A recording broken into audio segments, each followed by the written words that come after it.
All right, what's going on, everybody? Back with another one. This is actually part two from yesterday, so let's get right into it. Don't want to waste your guys' time, and I don't plan on being here all night either, so let's get right into this.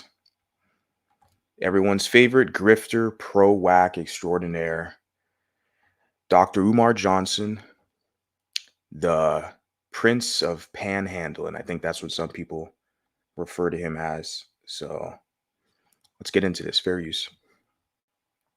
Doll baby is they got to look at you all day. Aren't you white enough?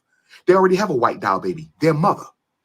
They have a white grandmother. They got white aunts. They got white cousins. Why do they need a white doll baby when most... So, okay, we already kind of understand. Dr. Umar Johnson's basically an anti-white racist. Okay, so he has an issue with biracial people identifying with their white side. The whole goal with me, what I stress, is to create balance between the European and African. Okay, our being is to create a balance, to not be imbalanced to where we can basically be set up to be a tool or to be used by one group over or the other. The whole idea is to develop your own situation, connect with other people to basically have your own group, work with everyone the best you can, but ultimately you're going to need a level of protection, autonomy, and sovereignty. And that the cohesion with others is necessary. So that's something that we are lacking as mulattoes, ultimately in this nation of the United States of America. Other nations, they've kind of already figured things out. There's enough of them, right? Like in South Africa, the colored they call like the mulatto group. And in Brazil, they call the mulatto group Pardo, but there's some nuances there. Dominican Republic, Puerto Rico, right? So Caribbean, South America, they already kind of have an established network or community level of cohesion. We're missing that in America for us. Okay.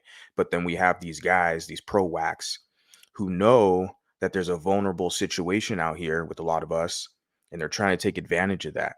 They're trying to position us to be crash test dummies for pro blacks. And you don't have that many people pushing back against this black supremacist rhetoric. I'm like literally one of the only guys out here that I see that's doing that. So continuing on, fair use. women they will see when they go to work, go to school, are white. They don't need a white doll baby. They have a white mother. That's enough whiteness right there.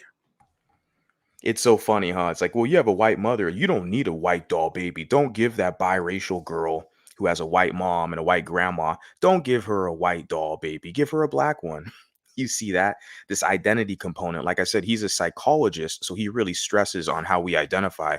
So they will always stay identity policing us.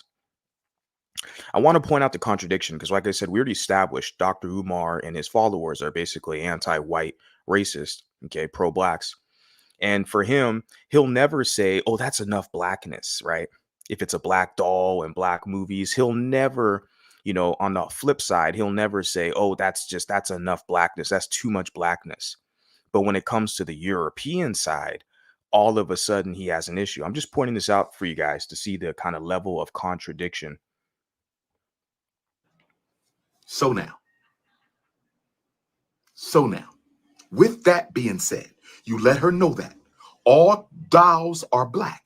Then you tell her your daughter is to have pictures and posters of unapologetically African inventors, leaders, activists, ancestors. It's funny because he said inventors. We know there's a lot of mulattoes there. He said activists. We know there's a lot of mulattoes there. They got European ancestry. And he said leaders. We know there's a lot of mulattoes. So the whole goal for me is, especially with this channel, Mulatto History Channel, is to show people, look, you actually have a history. You have historical figures and icons who have made great contributions. Let's honor and uphold them. Let's embrace that. And as we remember the past and we honor the past, let's establish something today as well. So the next generation can look back and say, oh, look what this person was doing. He was a trailblazer. Okay. But like I said, this idea where you have these black supremacists like Dr. Umar who wants you to be completely imbalanced and to serve his agenda and other people's agendas to be crash test dummies. That's just completely unacceptable. And once these biracials, once they grow up and they start asking questions, they're going to get outgrouped by these blacks. Then they're going to stumble upon my channel and my social media. Then they're going to realize, oh, where were you? All these years ago, I had a lady who emailed me who told me like she wished that my channel was out here, like 20 years ago, or she said 30 years ago. She said it would have saved her brother's life, literally. She said she's my biggest fan. So shout out to that lady. Received the email from her a while back. And there's another dude, a gentleman on IG. Shout out to him. He's in his 40s, and he basically said he felt like he was alone for like 40 years. He said he's so happy he found my social media pages. So that's the thing. Like, we're out here. We just got to find ways to kind of connect with each other, and that's what I'm trying to do. Continuing on, fair use. On her wall. Oh, yes. That house, the house where a mixed race black girl is being raised. Same is true if she's not mixed race. Same is true if she's not mixed race. Same is true if she's not mixed race. But if she's a mixed race black girl, to avoid the racial confusion that the snow bunny mother will heap upon. And you see the racism again. He puts snow bunny mother. He's trying to basically dehumanize your mother. Okay, trying to dehumanize your parent, your family. That's how sick and twisted. So who's the confused one? We all know Dr. Umar is confused. The perpetual victim class, the former slaves, they are more confused than anybody else out here on the planet. But the sad part is they'll point the finger at you and say, "Oh, you're the confused one because you're not on your knees begging for my black acceptance," right? That's how sad it is. But we have to push back against this rhetoric. And so a lot of people aren't pushing back. So I'm the guy that's I gotta be the bad guy, I gotta push back. I have to. So yeah. Her black daughters. To avoid the psychological confusion that the snow bunny mothers will heap upon their black daughters, you have to make sure every picture in the house is of a positive black woman. I did not say it. Like I just want to pause. I'll continue on. Like he said, the snow bunny, which is racist, and he said the confusion that they will put on their black daughters. Well, wait a second. European women don't have black daughters. European women they can have biracial daughters, mulatto daughters. Okay. They don't, black daughters come out of the womb of a black woman. Does that make sense? And you have to understand this guy, this grifter, okay, the prince of panhandlers, his following, his audience is primarily struggling single mothers, black women, struggling single black mothers. That's primarily his market, his audience. And they don't push back. I feel like a lot of them, they don't push back against this guy where he's basically trying to position biracial women to replace black women. Because that's what I'm hearing when this guy is talking about, oh, the snow bunny has got to tell her black daughter. And I'm sitting there, whoa, whoa, whoa, wait a second.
Apologize about that, guys. Second time again that happened yesterday as well. I don't know. It's crazy because I'm using another browser. Just my internet's tripping. I'm gonna stop blabbing. I'm gonna get right back into this. All right, let's go. It was kind of weird. I did not say a singer. I did not say an actor. I did not say a comedian. I said in black female inventor, black female scientist, black female activist, black female ancestor. And if I had a mixed race child, which I never will, but if I had a mixed race child, which I never will, if I had a mixed race child, which I never will, you know. You guys see how he consistently like repeats himself like multiple times, 3 times? That's because he's a preacher. He's a pro-whack preacher, and that he's following the whole, you know, cadence of a preacher. His whole babble is of a preacher. Okay. You know what I'm hanging up? I'm hanging up pictures of female African deities. That's what would be in my house. Not only am I going to have Mae Jemison, the first black female astronaut, not only am I going to have all the black female scientists, I'm going to have a big poster of Ida B. Wells, a big poster of Harriet Tubman, a big poster of Anna. He's not going to have a big poster. He's going to have a big poster. Just want to point that out. Douglas, wife of Frederick Douglass, a big poster of Amy Ashwood Garvey, Amy Jakes Garvey, a big. You know, I saw a comment from someone, I think, yeah, because I got a bunch of comments from my stream yesterday that I still got to kind of go into and find out which ones are worthy of giving commentary on. But I did kind of, you know, glance at one of them, and one of them said where it's the Dr. Umar guy is such a contradiction. He just mentioned Frederick Douglass. Frederick Douglass biracial. And Frederick Douglass, he married a white woman, right? I believe his first wife was black, but then he got a divorce, and then his next wife was a white woman, you know? But he talks all this crap about white women, but he named his school Frederick Douglass Academy. Marcus Garvey, Frederick Douglass, right? And Frederick Douglass is married to a white woman. So it's like, if you're, of course, if you're white, you're not going to support this clown grifter. But even if you're half white, if you're biracial, regardless if you have a white mom, if you have a white dad, how the hell can you support someone who's clearly against you and they've positioned themselves to be against you? And just the contradiction where he names his school after a biracial guy, Frederick Douglass, who married a white woman. It's like, you guys can't make this shit up, okay? Continuing on. Poster of Mary McLeod Bethune. I'm going to have a big poster of Fannie Lou Hamer, Winnie Mandela, Queen Nzinga, Ya Asante Wa. But in addition to that, I would have a big poster of Orisha Oya in all her blackness, a big poster of Orisha Oshun in all her African beauty, a big poster of Orisha Yemonja, all the African female. You know, and he could say that, I guess, more pleasantly, because I'm looking at his face. He's like grinning, and he's like, he looks like he's very angry. And of course, even with like his commentary talking about snow bunnies, flat booty, Neanderthal, cave dweller, all this racist, black supremacist language he's using, it's like he's very angry, right? And he's expressing this stuff about these African people. Like, to me, I'm looking at it like his presentation could be a lot more pleasant when he's talking about, oh, have a poster of this person, have a poster of that person. But he's like very forcefully angry. How is that appealing? Okay. To me, it's not. You guys know I've shared a picture. I have a picture, or it's a piece of art, not a picture. It's actually an art I got in Ghana. I think you guys seen it. I have it in some of my videos or my shorts here. It's like of an African woman, and it looks like the background is like the Serengeti Desert. And I got the art in Ghana. I purchased it off somebody there. So it's like I have African art in my room, and I have some European art as well. That's the whole idea, is to create balance. But a guy like Dr. Umar Johnson, the Prince of Panhandling, has been caught and exposed. Okay. Continuing on, fair use. Female deities.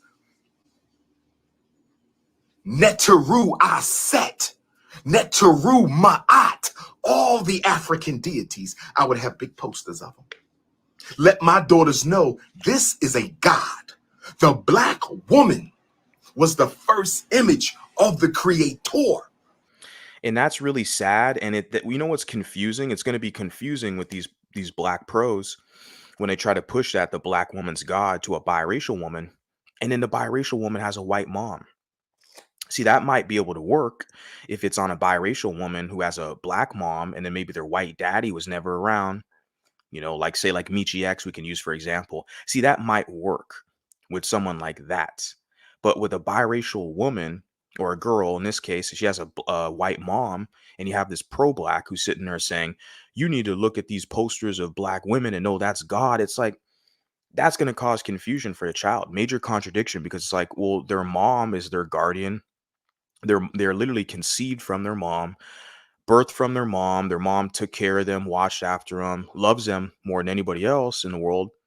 And it's like, that's got to be a painfully kind of traumatic, mental gymnastics experience when you have these black pros who try to convince these biracials to, kiss black butt and to worship blacks as gods. We were kings and queens and gods of the earth. And the sad part about that is that you have a lot of biracial women who are not really in good kind of they're not in good standing with their white mom. I know a lot of biracial women who have white moms, and they're not a really good standing of that. And it's unfortunate. And a lot of that's influenced when these biracials get on the internet looking for answers or doing research. They come across these pro whacks who know that a lot of you guys, a lot of you biracials have a particular dilemma that's uniquely you, that you and others like you would understand. And a lot of these pro whacks, they exploit that. Unfortunately, that's because we don't really have an information network, or we didn't. Now we do. Here you are, Mulatto Vanguard. We didn't really have a information network to compare notes before the advent of the internet, but now we're here. Continuing on, fair use. Build the self-esteem of the African girl. Build the self-concept of the African girl. Build the self-worth of your African children. Let your snow bunny baby mom know. Let your snow bunny baby mom know. Natural hair. My mixed race daughters are going to have natural hair. I need them to know they black. We are not Europeanizing them. They already got a white mother. You guys see how the weaponization of the one drop rule, it's just how insanely racist this black supremacist is, where he hates white people so much. He'll see a biracial person. He's like, oh, you're already Europeanized enough. We need them to know that they're black. No, they're just as white as they are black. A lot of cases, they're probably more white than they are black, because a lot of black Americans have admixture. If they do a DNA test, you're gonna find some white uh how do I say this? The white genes. Okay, we all know this, right? But and this is the thing I got to point out. I stress all the time. Someone like me who's mulatto, or even just a biracial person, you're 50% white, 50% black, or you're 50% Asian or something like that, 50% black, whatever. It's not the same as a African American who's admixed, because it's one of Blackistan gaslighting tactics that they use, is that, well, we're all mixed, we're all biracial. No, the hell you're not.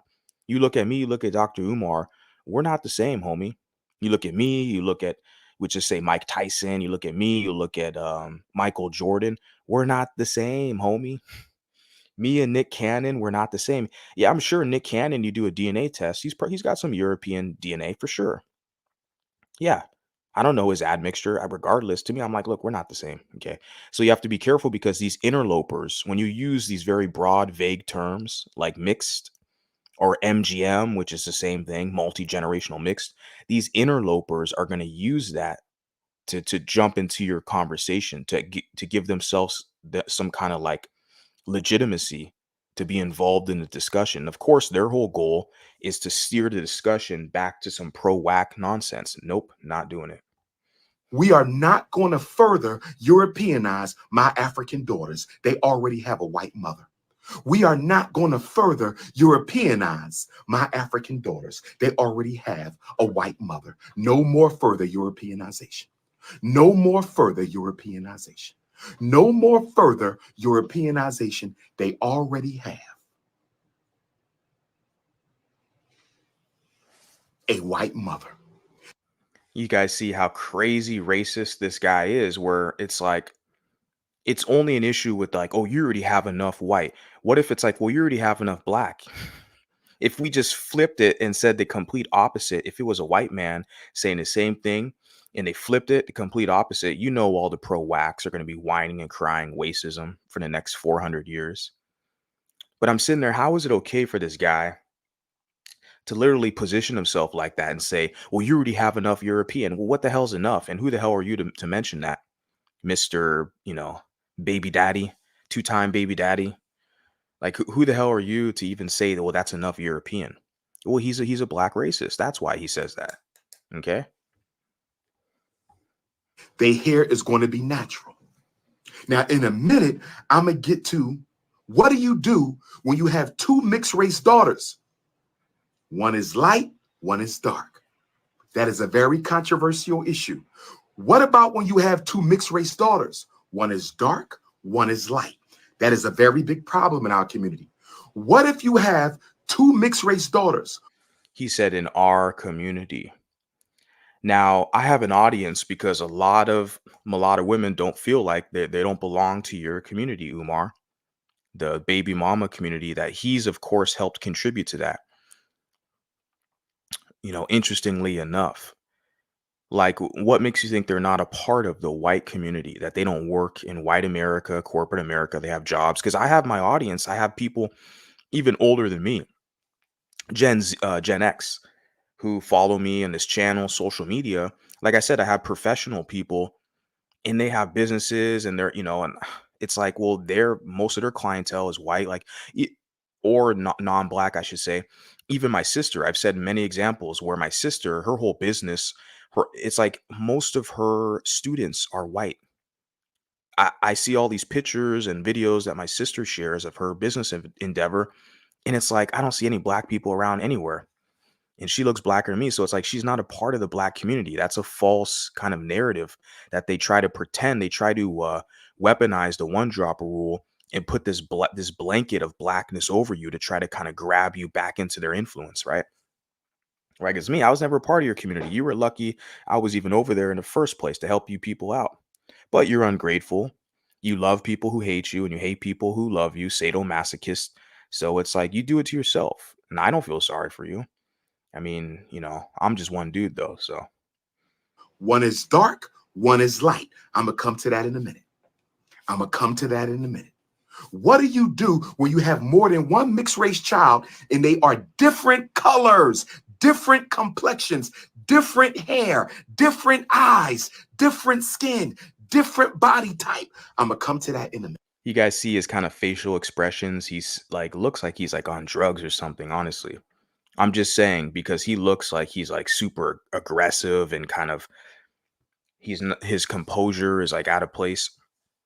He's really fixated on the featureism, the texturism, the colorism, different color, different hair, different eyes, and all this stuff, right? Because we know in their community, they have a popular term they call color struck, right? Nobody else is really color struck because you look at Latinos, there's a lot of different complexions within even their families and their group. There's a lot of Latinos way darker than me, and a lot of them are way lighter. They're more European presenting. So, but I don't really hear the term color struck with them in that group. But then again, I'm not in that group, so maybe I don't have access to that kind of. But I grew up around them, so I'm pretty well versed. But I just want to point that out where with this guy in his community, we know they have a problem with colorism, and they buy like mulatto soap. They have on the market a soap called mulatto soap, which is a skin bleaching soap, and they buy creams and ointments, skin bleaching ointments, and they wear wigs, they wear weave, they perm their hair, and they wear eye contacts to change the color of their eyes. So we know in their community they have a lot of issues, identity issues, where they want to bleach their skin and they want to straighten their hair. They want to look less negroid. Okay, that's an issue that they have, but they're trying to put it on us, someone who's like 50% or half European. It's like we don't have the same issues as you. Don't bring your issues to us. But let's listen to what he has to say, because we already know he wants to position you mulattoes to serve his ass, to fight his battles, while he sits on his ass playing Xbox, eating chicken wings, and chasing light-skinned women. That's what they all do. They look at you as crash test dummies to serve them for fake acceptance. You guys got to just create your own situation, okay? You are listening to King Kong Consciousness. You are listening to the crown prince of Pan-Africanism. You are listening to Intercontinental Ifa Tunde. You are listening to the notorious RBG. You are listening to... Now we know he has no real weight or influence in society. It's his social media personality. Basically a grifter, is like a celebrity, you could say, within the pro whack. Outside of Black America, nobody knows who the hell he is. Most of guarantee you, like in the Africans, they don't know who the hell he is. And even older Black Americans, past the age of, like, let's say 50, they don't know who the hell this guy is, because Umar's a Gen X guy. He's like in his 40s. So yeah, his peer group, because of social media and the internet, they probably know who he is. So I'm like saying he boasts himself up because he's a hardcore narcissist. He the prince of Popeye's chicken, right? He's the prince, the crown prince, and all. Who the hell crowned you? There's a lot of other grifters just like him. Tariq Fraud married to a biracial woman. There's a bunch of other grifters. Like, just want to point out the narcissism, okay, guys. To Dr. Jermaine Shoemake. You are listening to Dr. Umar Ifatunde. You are listening to Dr. Ifatunde Ogun. Yeah, so I think the thing is, someone pointed it out. I think Shoemaker or something, Jermaine, that's his name, his legal name. But he has a bunch of different titles that he gives himself. Number one, this channel here, he refers to himself as an ape, as a monkey. You see it right here. It says King Kong Consciousness. This is his channel. And you heard him already say that. He refers to himself as a monkey. King Kong Consciousness. That's one red flag. Number two, like I said, the narcissism, where he calls himself the crown prince of Panda Express, right? Ifantunde. I don't know what the hell that means. Ifantunde. And so he has just a bunch of different names. So Umar Johnson, I don't even think that's even his name. I think it's Jermaine Shoemaker. Like, he has all these names and titles. Like, how are you going to keep up with this? I'm just saying. Let me continue on, fair use. Tade. But you can just call me Big Papa.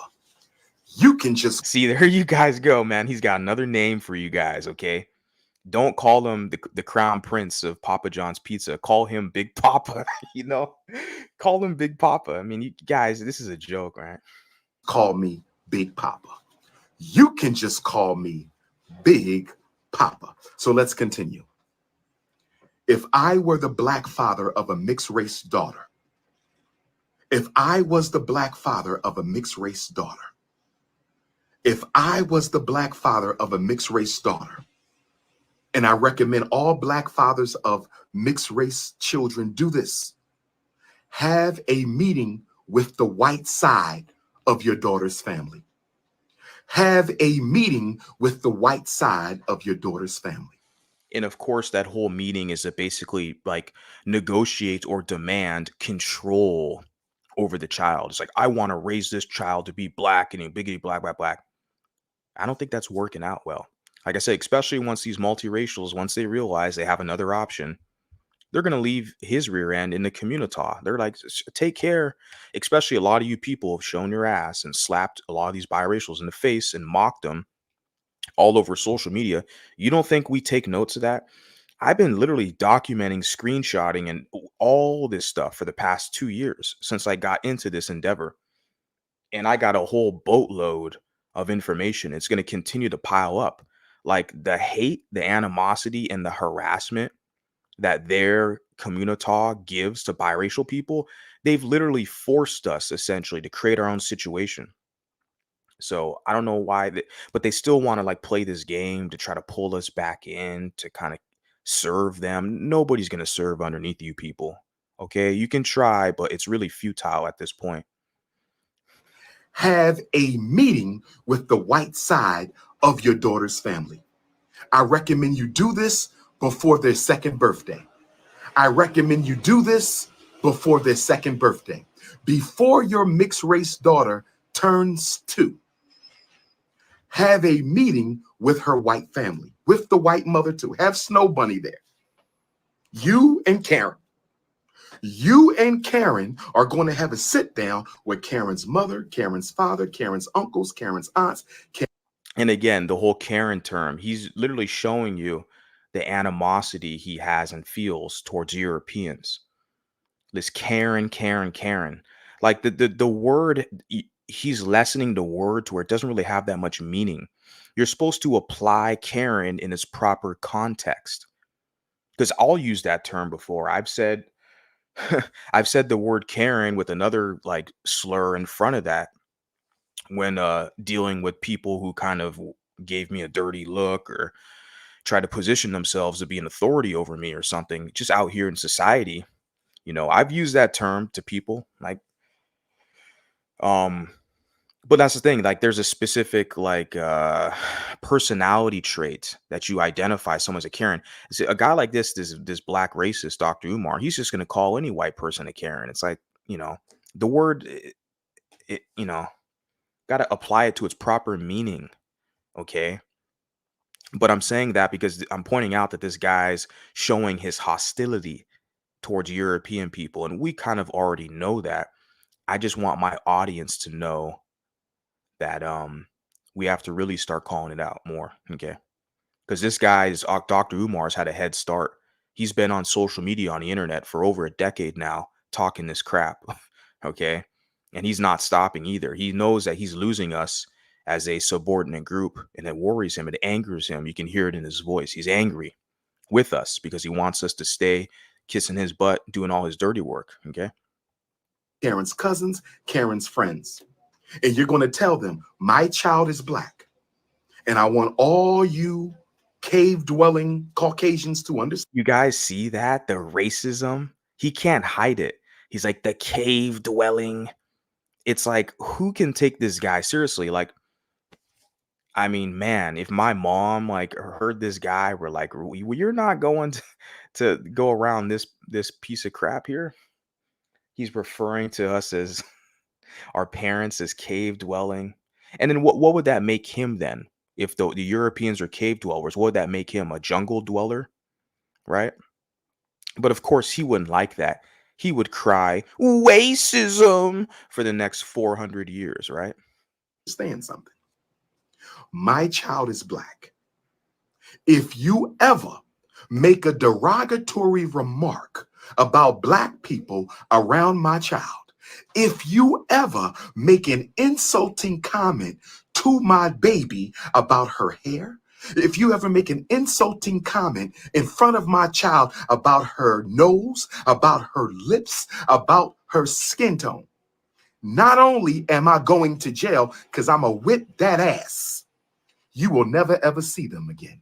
Not only am I going to jail. Do you guys see that this guy is showing his savage nature, the violence? So over some words, he's talking about he's having a meeting with the black side of the family and the white side of the family, and he's saying that if the white side says anything negative about the biracial child's skin tone or their hair, he's literally saying, "Oh, the black man, oh, he's gonna go to jail for whipping that behind." Did you guys hear that?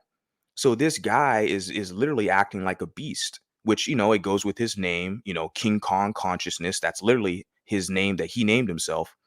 He's showing his savage nature, where it's like words are so, they affect him so much to where he's willing to go to jail over some words. He's going to take it to that level of so the stereotypes, a lot of you people, you get the stereotypes you deserve when we analyze this.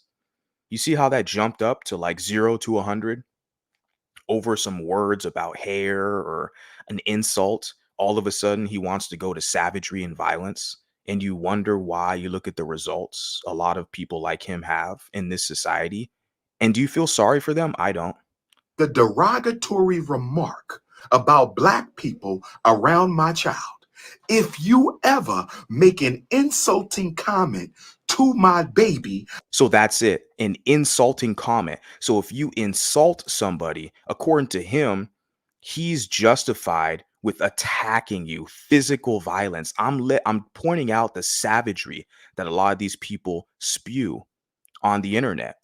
And it's just nonchalantly people, haha, it's okay. They dance and sing songs about all this stuff anyways. And of course, white corporations are making money off of them.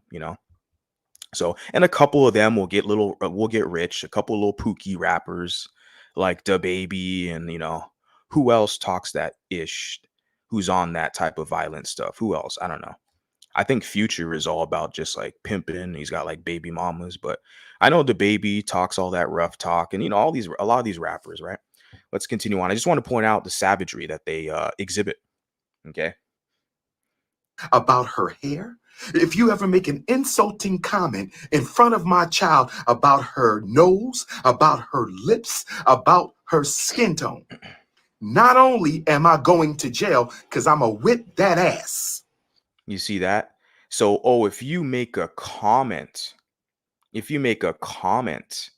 then I'm justified to whip that ass, quote unquote, his words, not mine. You see how they jump to the violence? And shout out to Val. She puts a comment here, and I agree with this. She says it's just an excuse he probably wanted to, exactly. He wanted to attack them anyways. That's his kind of innate inclination, this barbarity and savagery. He just wanted to attack them anyways. He just wants an excuse. It's like, come on, say something, say something. I know you want to say something. Call me a bad word. So then he wants to jump on you and attack you. And of course, his dumbass is going to be the one going to jail. Okay.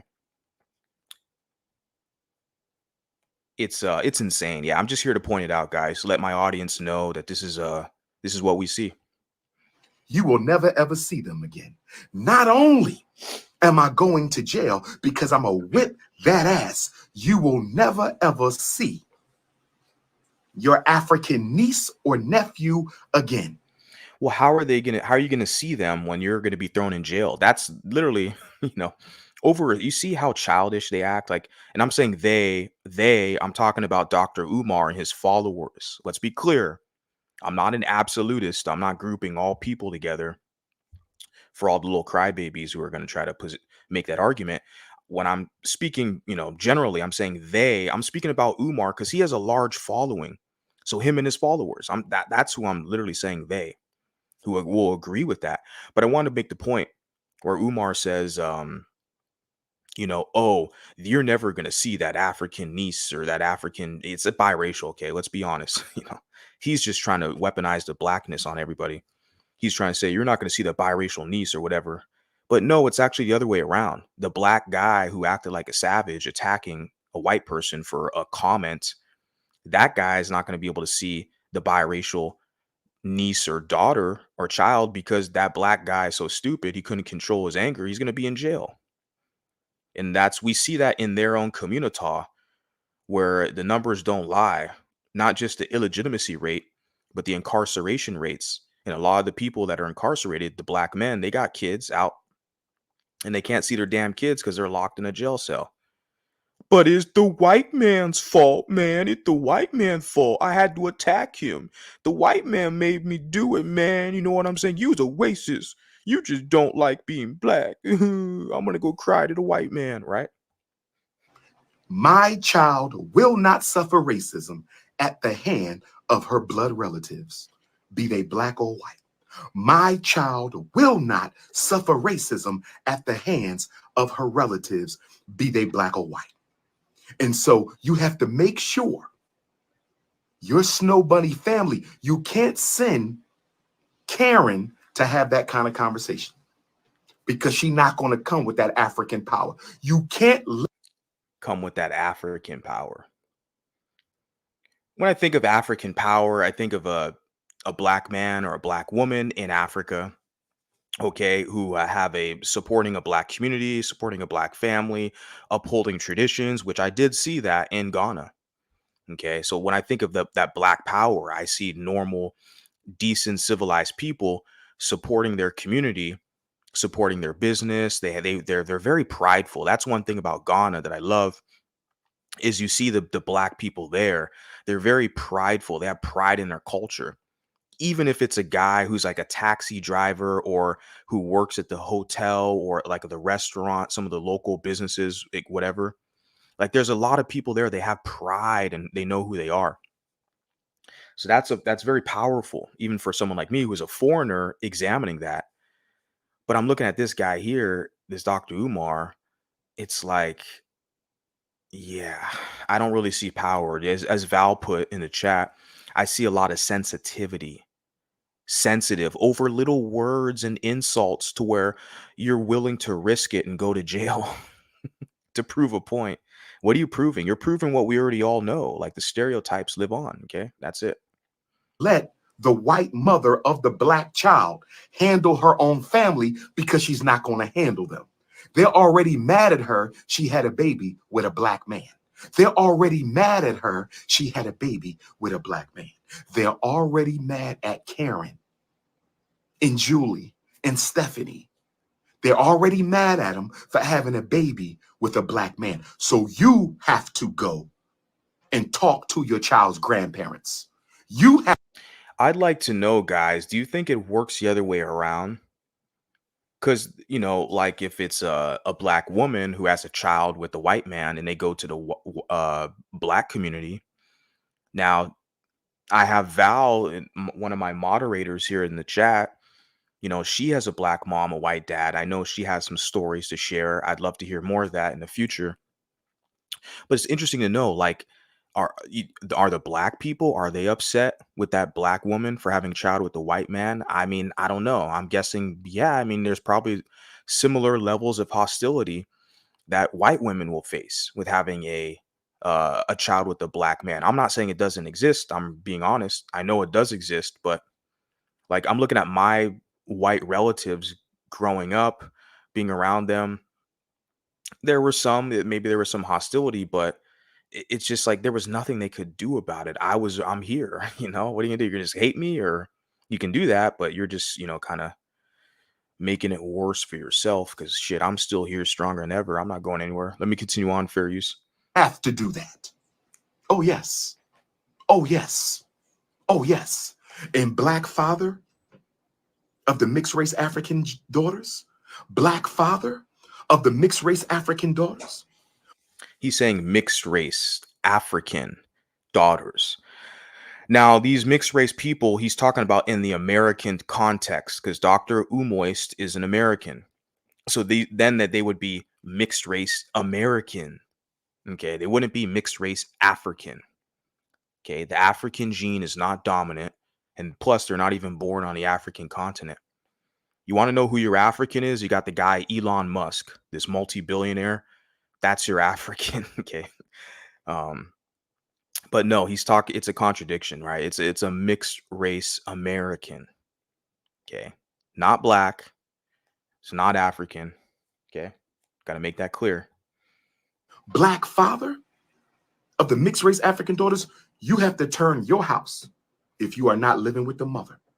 If you don't live in the same house as the mother, you have to make sure your house is a temple of divine African female adoration.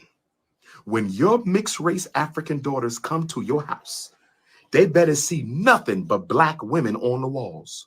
All the books are black women. All the cartoons are black women. You going And that's going to completely psychologically fuck, or pause, let me use a different word. That's going to completely psychologically, literally confuse, okay, the individual, because they're going to look at all these images of these black queens and black goddesses of the earth. But once that individual, when they go to high school, or if they go to college, or even in the working environment, if they're in an environment that's surrounded by a lot of black people, black women specifically, because he's talking about the female angle, and those dark skinned queens are gonna bully her because she's light skinned and mixed race. We know that. So it's like, imagine how that individual is gonna feel, where they were literally raised to honor the divine feminine of the black goddess. And oh, Lauryn Hill, like there's the rapper, what's her name? Kalani. I'm pretty sure she's LGBT. I don't listen to her music, but I know she's biracial, think her name is Kalani. I think she's from the Bay Area. She was on a TV show. I did like security for one of her events. I remember, so I saw her like face to face. I was like guarding her. I was standing outside of her dressing room, but I didn't even know who the hell she was. But I had a little interaction with her. And yeah, she's biracial, right? Kalani, I think her name is. And she's like all tatted up, light skin. She looks kind of more white than black. But imagine someone like her. Like, yeah, because I remember when I saw her in person, she had a tattoo I saw on her forearm of Lauryn Hill. I remember I noticed that. So imagine that, a biracial woman like that who grew up like, oh, the dark skin, the black woman's the god, the queen, and all this stuff. But then once they get her and they go to school and college, whatever, and all these dark skinned women start showing you how jealous they are of you, hating on you, that's gonna, cause some type of it's going to cause a paradigm shift. There's going to be some confusion there, to use that term, because it's like, yeah, you were tricked by these pro-wax, you know, to give you a false identity, to adhere to somebody else. And then you get around those people, you just want to connect with them and be a part of their group. And then they show you their ass, literally. They're hating on you just because you're light skinned. And you're like, wait a second. I have people that are dark skinned like you in my family. I grew up respecting you guys, but now you're hating on me because you're jealous. And the thing is, with a lot of these biracials start to realize as they get older that there's no like protection mechanism for you. Okay, in that group or that community, they can't even protect them damn selves. I mean, they're attacking themselves every day. They literally sing songs about it, all the rap songs and all that stuff, all the social media entertainment, they're attacking each other. So if they can't even protect themselves, every 5.5 hours, that's what black women say about black men. Every 5.5 hours, if they can't even protect them damn selves, what makes you think as a biracial person they're going to protect you? No, a lot of you people feel like you're not protected. You can see the high level of hostility. I'm just saying, I said all that to say it must suck if you were raised with, like Dr. Umar saying, all these posters of black women and be proud of all these black women, and then you get around these black women as you grow older and they treat you like dirt. It's like I would have a lot of resentment, honestly. Yeah, fair use. Gonna have a Black Girls Rock t-shirt. You gonna have I Am the Mother of Humanity t-shirt. You gonna have a Darker the Berry, the Sweeter the Cherry t-shirt. You are gonna have nothing in your house but positive, reaffirming messages to your daughter. You are going to baptize your daughters in blackness when they are with you. Baptize them in blackness. Yeah, that sounds real fun. You are going to baptize your daughters in blackness when they are with you. You are going to baptize your daughters in blackness when they are with you. And let the mother know this. Let the mother know that if you allow my child to be subject to insults, if you allow my child to be subject to insults, Kasim Lamar, do you want to be blocked? Because you're acting like a Negro pen. I don't know what a pro-black is. Dr. Umar doesn't know what a pro-black is. He is a pro-black, but he uses the term Negropean. And you guys know it seems like there's a negative connotation to that, right? Like Negro it just means black. It's in Spanish, it's pronounced negro, because the English language, I say we because this is my native tongue, English, but we take words from Spanish, as with Negro, and we take word and mulatto, and we take words from French. Obviously, that goes back to what, 15th century with Sir Francis Bacon. We take words from the Latin language and Greek. So the English language has a combination of a lot of other languages intertwined within it. And so, but he says Negropean. But there's a word like, shout out to the lady Afropean Monica. Doesn't that sound positive? I love it. I mean, I know she uses it, and there's probably some other people who use it too. Um, but I like the way that word sounds, Afropean. Sounds more positive. Of course, I use mulatto, and there's other people who use terms like Euro African. Okay, but Negropean, you guys, when you compare the three, Afropean, Euro African, and Negropean. Which one do you think sounds more pleasant? Okay. Just it seems like there's a negative connotation. And he's addressing, I'm pretty sure, one of his black fans, you know, calling him a Negropean. I don't call myself a Negropean. First off, I'm not a Negro. I'm not black. That's you, Umar. That's you. All right. Fair use. I never heard of a pro-Jew. I never heard of a pro-Italian. I never heard of a pro-European. I never heard of a pro-Latino. I never heard of a pro-Chinese, a pro-Asian, a pro-East Indian. Kasim, you want to get blocked for good, brother, from coming on my lives? It's up to you, my brother. I will send you to the block party. And I'm not talking about the one in Wilmington, Delaware on September the 10th. I will send you to a block party. And I'm not talking about the FDMG block party in Wilmington, Delaware on September the 10th. I will send you to a block party if you're looking for a block party, Kasim Lamar. Kasim Lamar. Keep playing with me. Keep playing with me and see what I do to you. I will banish your ass from ever being on my platform again. Stop playing with me. Now, the thing is, like, that's his platform.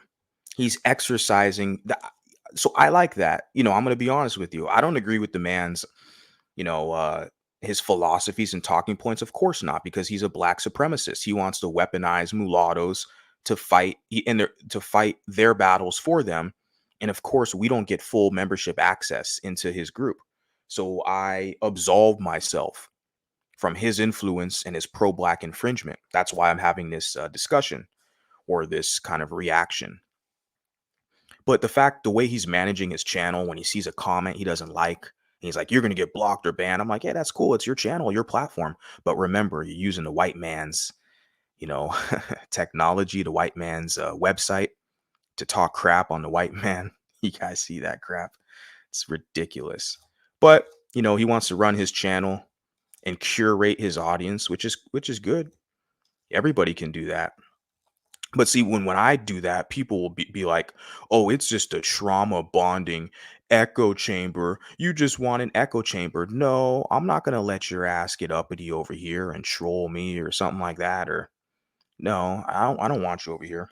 I do that on all the platforms too, TikTok or Instagram. I just block people. I don't have to deal with you people. Okay. So just wanted to point that out. Yeah, fair use. Boy, stop playing with me, little boy.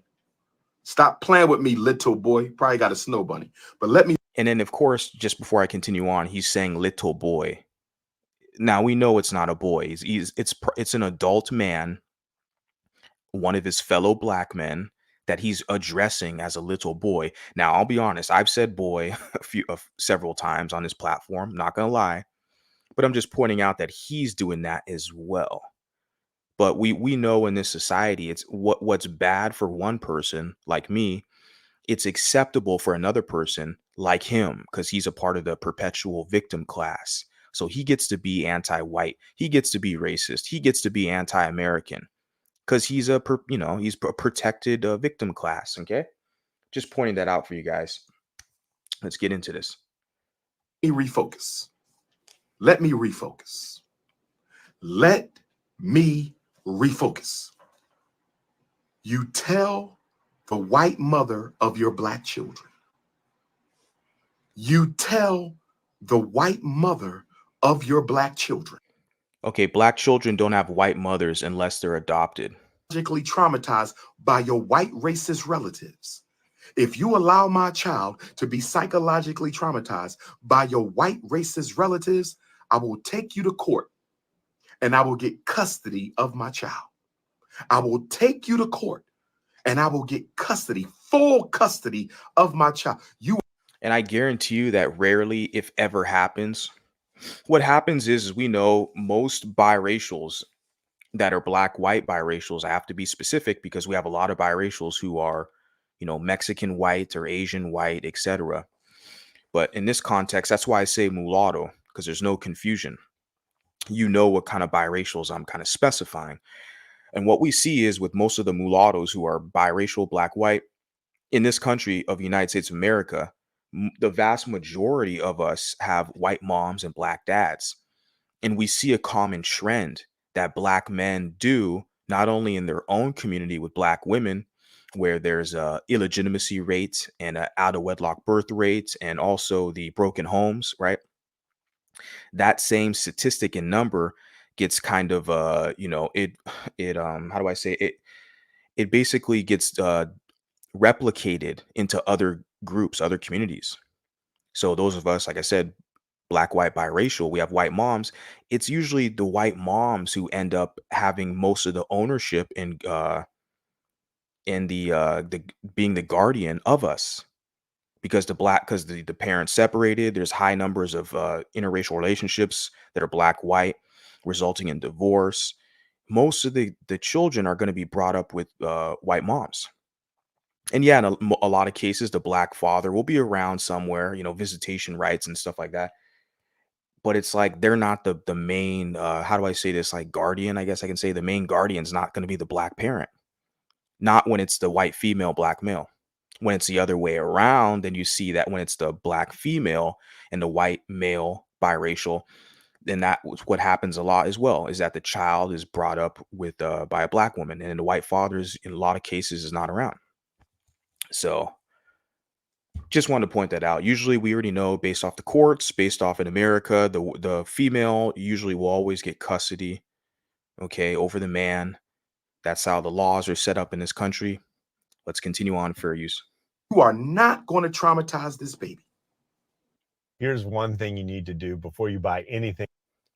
Apologize about that, guys. Got this ad I got to get rid of here. Okay. Let me check out some comments real quick. Get back into it. Shout out to you, Val. Respect to you. You put here, Black Americans mention a white woman every 60 seconds. I'm being sarcastic, but it certainly seems that way. It always goes back to white women. They might be more popular than white men now. Yeah, well, there's more white women in America than anybody else. But it's funny how that's like, how can they be a minority when they are the majority? It's kind of interesting how that works. Yeah, and I highlighted this comment as well, where you put he's essentially suggesting brainwashing methods. Yeah, it's very sad. And then, of course, it's going to take some time and therapy and other methods to basically, how do I say, to like eliminate the brainwashing that occurred. It's going to take a lot to get rid of that, to retrain your mind. Black people from Africa and Jamaica are very pleasant to speak with. It's totally opposite with African Americans. Yeah. Yeah, because the legacy of slavery, which is like a lot of them, that's their identity, is being a victim. So that legacy of slavery here in America is so strong with them. It's like literally what binds them kind of together in a lot of regards. And it's in the it shows in a lot of ways, just with the intergenerational trauma and the lack of self-esteem, okay? The need for attention and validation from others to feel good about themselves, with the cars and the nice clothes, which every group wants that. But we see it being more promoted with them, right? The urban culture, hip hop and all this stuff. And yeah, so yeah, for sure. The stereotype of AA being strong people, honestly don't see it with the level of sensitivity. Yeah. Yeah, for sure. So Val puts here, hello MVG.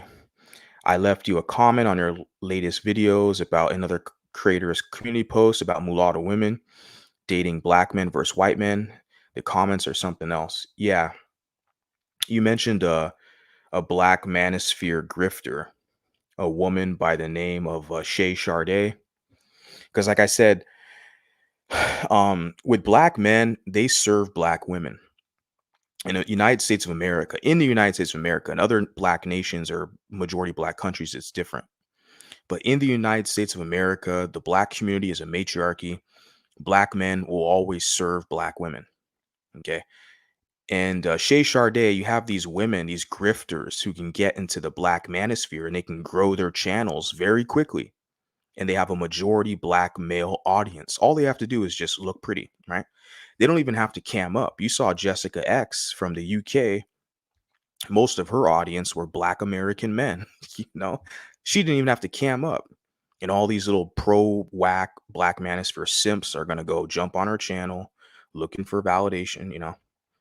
So yeah, Shay Sade, yeah, she's another one. She tells them what they want to hear, and they give her super chats, and it's a grift, it's a hustle, whatever. You know, she's not the only one doing it, but you said she made a community post about mixed people, so I'll check it out for sure. But yeah, that's all these people do is talk about us all the time. That's the hot topic in their community talk. I'm trying to let these mixed people know they have another option. They don't have to be stuck over there defending their existence because they want you to do that. They want to identity police you and humble you, and they want you to literally defend your existence. I don't get it how you can be around people who despise you like that. I don't get it. You put Wentworth Miller has a white mom, black father. He doesn't look black at all. To call someone who looks mostly white black is some serious mental illness. Yeah, like Logic, right? Logic, or even Colin Kaepernick, and even another good example. Well, like Mariah Carey, right? Doesn't Mariah Carey? She's not black at all. Like what? She's like what, 30% African, if that. Mariah Carey's got like a Irish American mom, and her father is like Afro Latino or something. It's like, dude, Mariah Carey doesn't look black. That's why for her, she's been very successful. I guess she's talented for sure. That Christmas song she has, but she's very palatable. She's very, very palatable to a large audience. I know because I'm from Southern California. She has a major Latino fan base, Latinas specifically, Latin women, either they're Mexican or from Latin America. She has a lot of fans within that demographic because they can see themselves in her, because she looks like she could just be a Latina woman.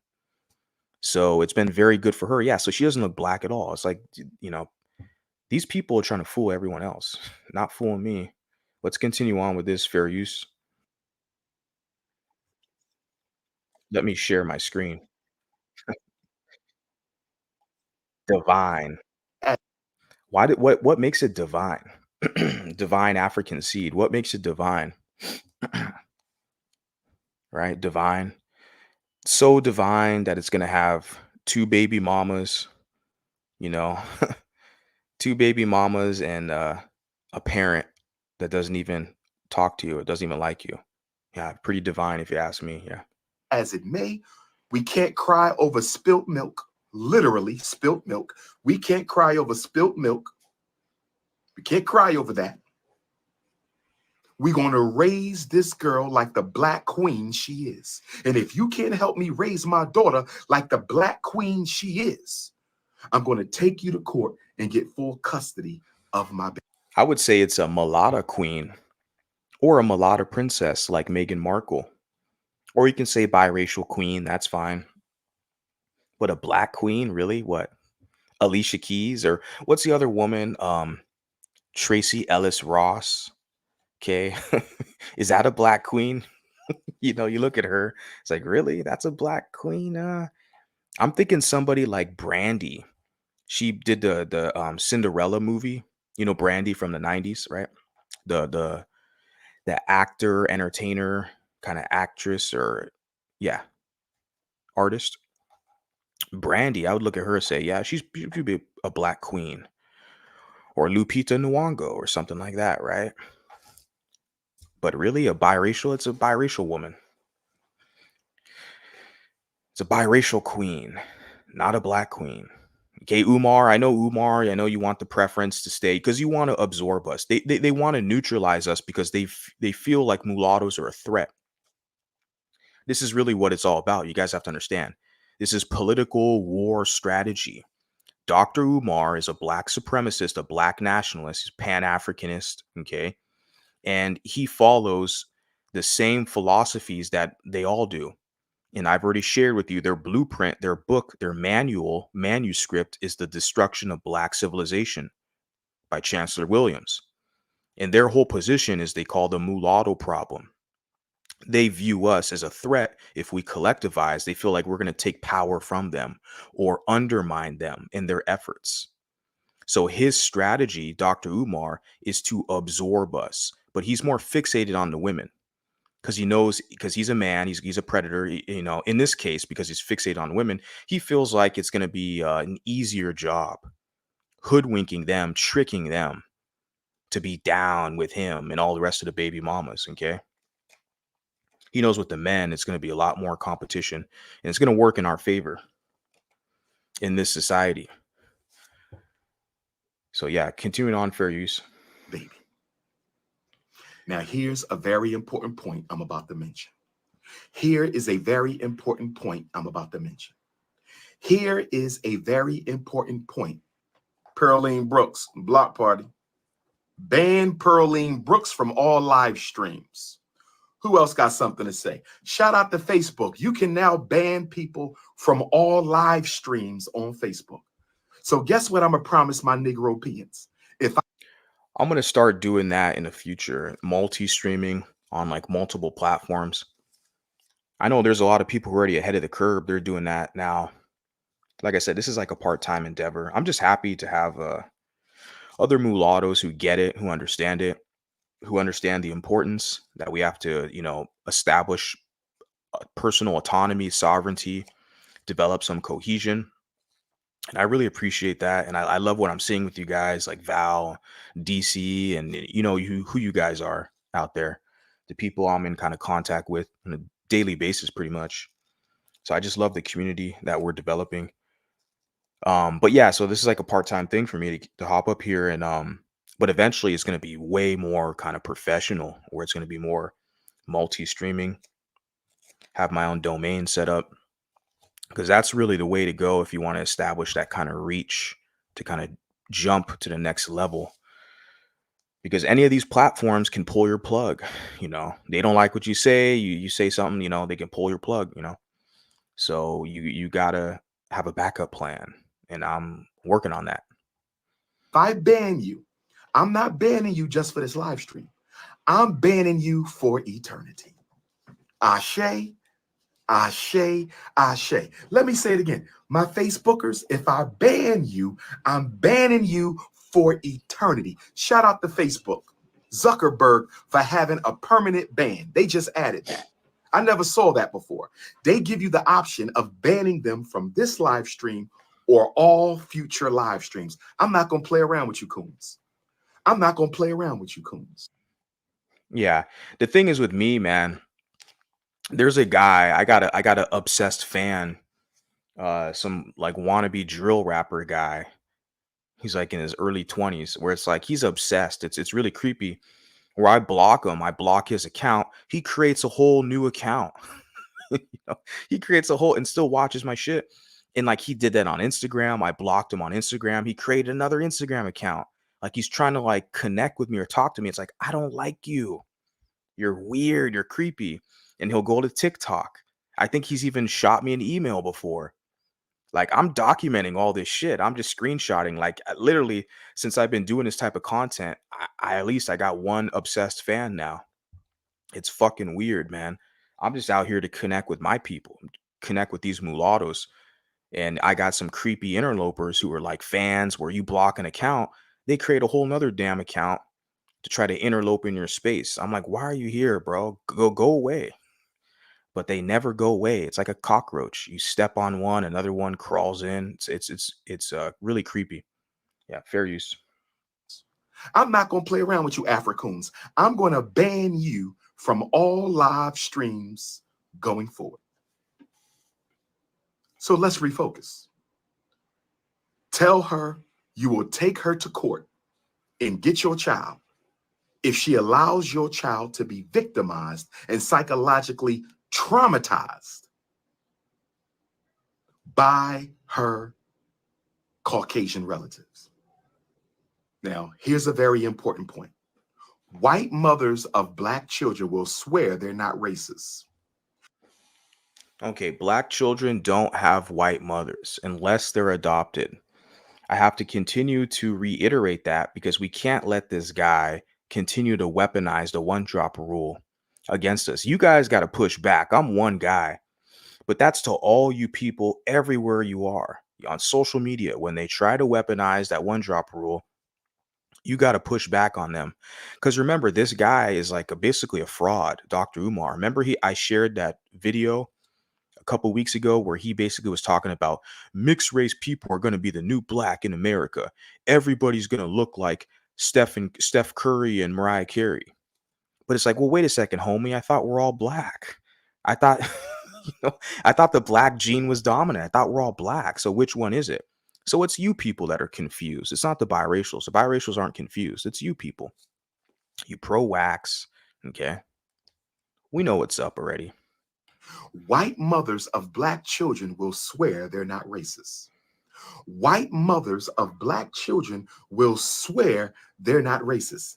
I can promise you, every African who has a white mother, every African who has a white mother, every African who has a white mother has heard their mother make a racist comment about black people. I have never met a mixed race African who didn't hear their white mother say something insulting about black people. I have never met a mixed race African with a white mother. Like I said, mixed race African. No, it's a mixed race American. And where'd you meet him? You met him in your little circle up there in Philly? You met him in the hood somewhere? Where'd you meet him?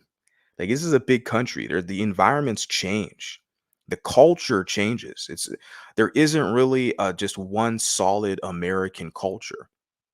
It's a very big country, the large population, and there's a lot of diversity. There's a lot of different groups here. So the Southern California culture in California is way different than a culture in uh you name it, you pick Florida, or you can say New York, or you can say Oregon, any spot in the country. Like, this is a big country, and that's what I love about this country. When I travel this country on road trips and I go to explore different cities and different areas, I'm like, this is completely different. The people act different, not in all cases. You'll see similarities for sure, but it's like, what is he talking about? Like, he's using one small sample population. And like I said, in his little hood in Philly, it's like, well, they don't represent all the biracial people with white moms in America. We got to push back, guys. We got to push back because they don't get that much pushback. That's why they blab their lips on YouTube or whatever social media. They rarely, if ever, get challenged. And a lot of biracials are punks. A lot of biracials know if they challenge them, you're going to get hate, you know? But that's part of the game. I mean, yeah. So fair use. Who did not hear that snow bunny disrespect African people.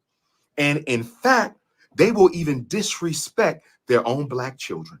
If they get mad enough, their unconscious beliefs about black people, when that white mother gets mad enough, her unconscious biases about black people, when that white Yeah, it works the other way around too. And also, like, if it's a white father, I think that's Michi X's story. She said that her white father called her the N-word or something a few times. I don't listen to Michi X, but I heard a testimony that someone else was talking about her. So I don't want to spread rumors. I don't know if it's true or not, but it could be. So I'm saying it could work in both ways. And I for sure with even the black side. I mean, where you have the black side who's talking crap on about white people. You got literally pro-blacks out here. They're pro-blacks, Afrocentrics who have a white partner and have like a biracial kid. And these are the same pro-blacks who are like gonna hate on white people, white men. Remember, because with these pro-whacks, they hate the men, the pro-whack men. They don't like white men because they're competing with white men for biracial women and also white women. And then with the pro whack women, they don't like white women because they're competing with the white women for the biracial men and then for the white men. Okay. So that's that gender dynamic there in the sexual marketplace. So, yeah, I'm just going to leave it at there. Fair use. mother gets mad enough, her unconscious racism towards black people will come out of her mouth, and she will slip up and call your child the N-word. Oh, yes. The thing is, though, what I wanted to add before I continued on is that Dr. Umar has said a lot of racist things in this video here about white people. But you have to understand, because he's a part of the perpetual victim class, so he feels like it's justified. He feels like it's like righteous anger. He talks about the African power. He feels like he's justified in his rage and anger for what's been done bad to him and his people, right? So he feels like he's justified to use all these slurs, calling people Becky and Karen and cave dweller and Neanderthal, all these anti-white slurs. He feels like he's okay. It's acceptable for him to say that, right? I'm just trying to point it out. So it's like he wants to try to act like, oh, the biracial child has a racist white parent or white relative. But I'm looking at you, bro. Like Dr. Umar, you can't be the guy to talk about these issues because it's like you're not qualified, homie. I don't care about your little certificate and the experience you have in your little hood, the school up there in Pennsylvania, whatever. I don't know. No, you're disqualified. I would never have my children, or I would never recommend anybody to even consult with you for counseling, because you're going to just literally mentally destroy or confuse that individual. Okay. That's what I'm seeing here. It's like, this guy is so blatantly anti-European. It's insane. I know black people who were called the N-word by their own mother. I know black people who were called the N-word by their own mother. I know black people who were called the N-word by their own mother. Let's transition to talking about raising mixed race African girls of two different complexions. Black men, listen up if you have children with a non-African woman. Black men, listen up if you have children. It looks like he has a staff right there in his hand. It's like a clenched black fist with like a chain or something. Remember, I was telling you guys about how their identity, him being African American, is about the perpetual victim class. It's about being a victim. So their anger, their rage, and their hate, to them, it's justified because they want to seek revenge because they've been done wrong, right, as a people. But we know a lot of them, most of them, are weak cowards. So they're only going to attack their own kind. And they're going to attack biracials because they see the white in you. And then also, they look at biracials as being a utility, as a tool. They want to use, in Dr. Umar's case, he wants to use biracials to fight white people because he's too much of a coward to do it himself. So that's why he made the video to try to, brainwash the young biracials to just have all these black pictures on the wall and be pro-black and all this stuff. You're already white enough. You got a white mom. You're already white enough, right? He's never going to say you're already black enough. You got a black parent, right? So I'm just trying to point that out to the audience. And I see this staff that he has here with this clenched black fist and the chain. That chain, it represents bondage, right? It's a symbol of bondage, but that's where you hear the anger in his voice, the resentment, the animosity he has towards Europeans. So they want to weaponize the one drop rule against biracials. They want biracials to be crash test dummies and foot soldiers fighting their battles for them. I'm trying to tell these biracials, you guys got to wake up and smell the coffee. Okay. Seek your own interest. Have an in-group preference if you prefer that. I do. And develop something, because if you want a community, you're going to have to group up with each other to develop something and pass it on. But that's a whole nother discussion for another time. But let's continue on for use. With a non-African woman. Black women, listen up if you have children with a non-African man. White women, listen up if you have children with a black man. White men, listen up if you have children with a black woman. When your mixed race African children are two different complexions, when your mixed race African children are two different complexions, when your mixed race African children are two different complexions. Let's say one is light skin and one is dark skin. One is light skin, one is dark skin. One is African vanilla, one is sweet brown sugar. You guys see how cringe that is, right? African vanilla. One is sweet brown sugar. It's like a exotic candy or a flavor or something. It's pretty gross. He makes these kind of labels. He says that all the time. I've heard him say something like butter pecan, mocha latte, or some crap like that. It's like, you can see where his mind is at. He's got two baby mamas, right? And he was using those donation dollars at the strip club. Remember, someone leaked that text, or I think it was a stripper, the conscious stripper who basically kind of snitched on him. I guess I can say that. She revealed the messages that he sent to her, talking about, I want to smash your cookies, queen. Guys, remember that? I want to smash your cookies, queen. So he's using those donation dollars that people are giving. He's going to use that at the strip club. So that's where his mind is at. When he has these illegitimate kids out here, and the baby mamas don't even want him to be around his own damn kids because they look at him on the internet. Look at how unstable he is, filled with hate and rage, hating on white people. I wouldn't want my kids around this guy either. One is African vanilla, one is sweet brown sugar. You have to make sure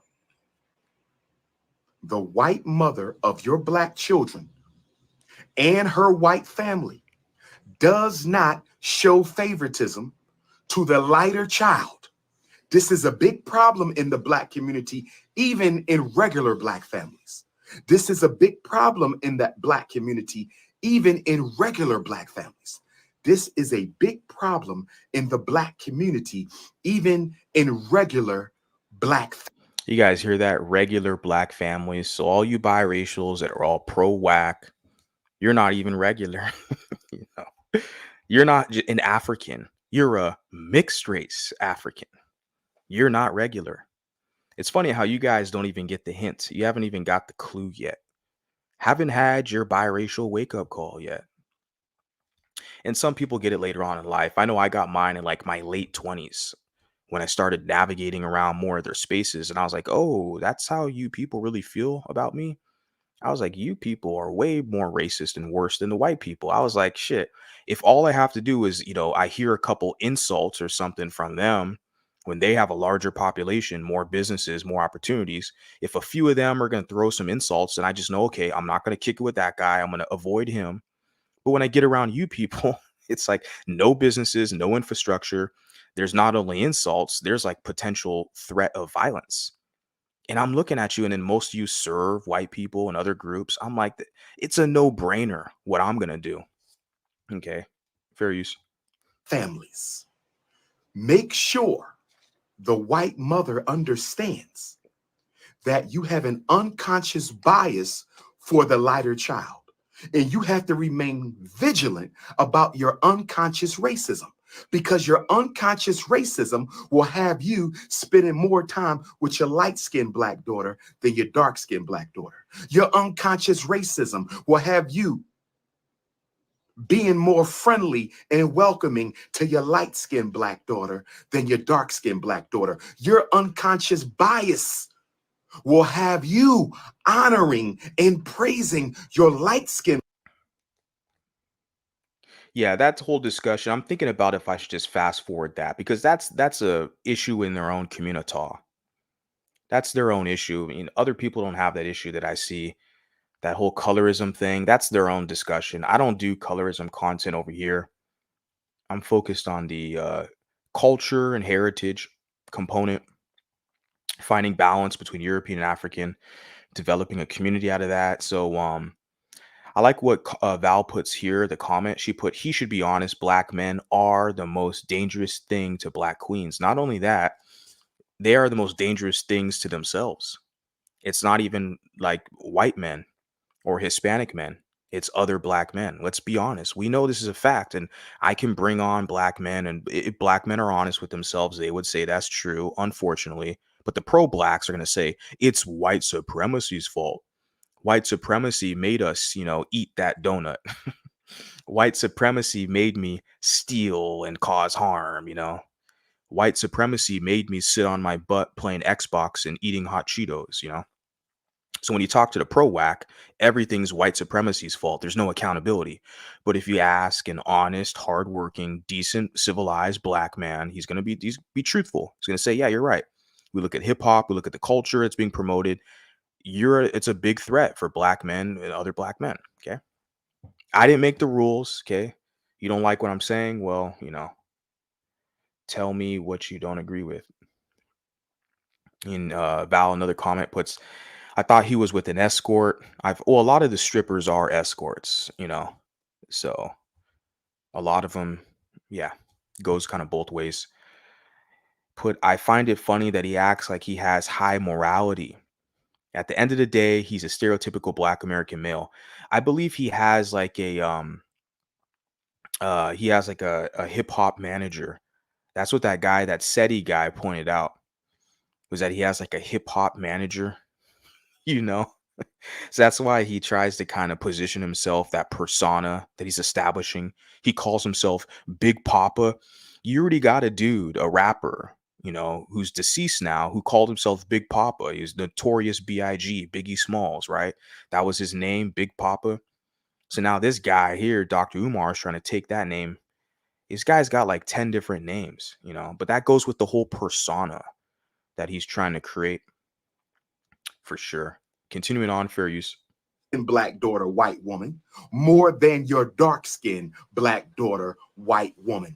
This is a big reason why mixed race African dark skinned sisters have low self-esteem. This is one reason why mixed race brown skinned Black women end up with a lot of self-esteem problems, because they grow up in a house where the white mother or the light-skinned mother, oh yes, I'm going to talk about you light-skinned supremacy moms out there. I'm going to talk about you light-skinned supremacy moms out there. I'm going to talk about you light-skinned supremacy Black mothers and light-skinned supremacy Black grandmothers and light-skinned supremacy aunties. Oh, yeah.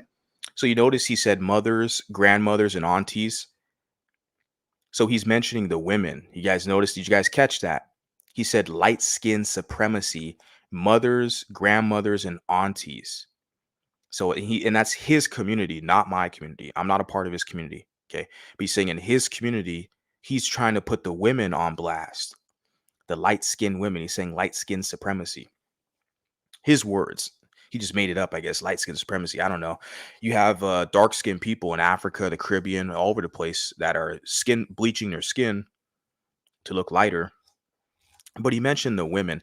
And I think the reason why, because we know that a lot of these light skinned men are basically subordinates to the dark skinned Black males in this country, because most Black people, you can pull all that admixture BS you want. Well, most Black people are mixed in America. Yeah. You're dark skin, you're dark brown, black skin.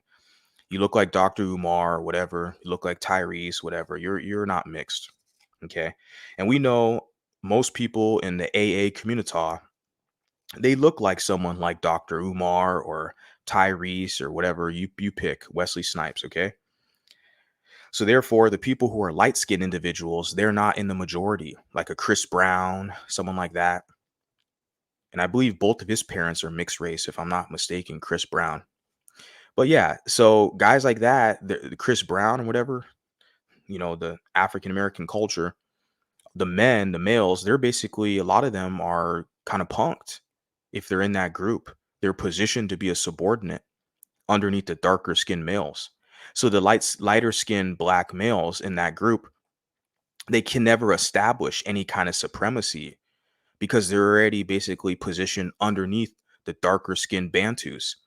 That's why Dr. Umar, he only referenced the women. He referenced light skin supremacy and the mother, the grandmother, the auntie. So I caught that. I noticed that because I'm looking around today now, and I have people who are like light skinned Black who they vibe or they can dig a lot of what I'm saying, because maybe there's similar there's like some overlapping you know yeah, there's some overlap there with my situation and theirs, but they can't establish any type of supremacy. If you're stuck in that group, you got to get the hell out away from that group, man.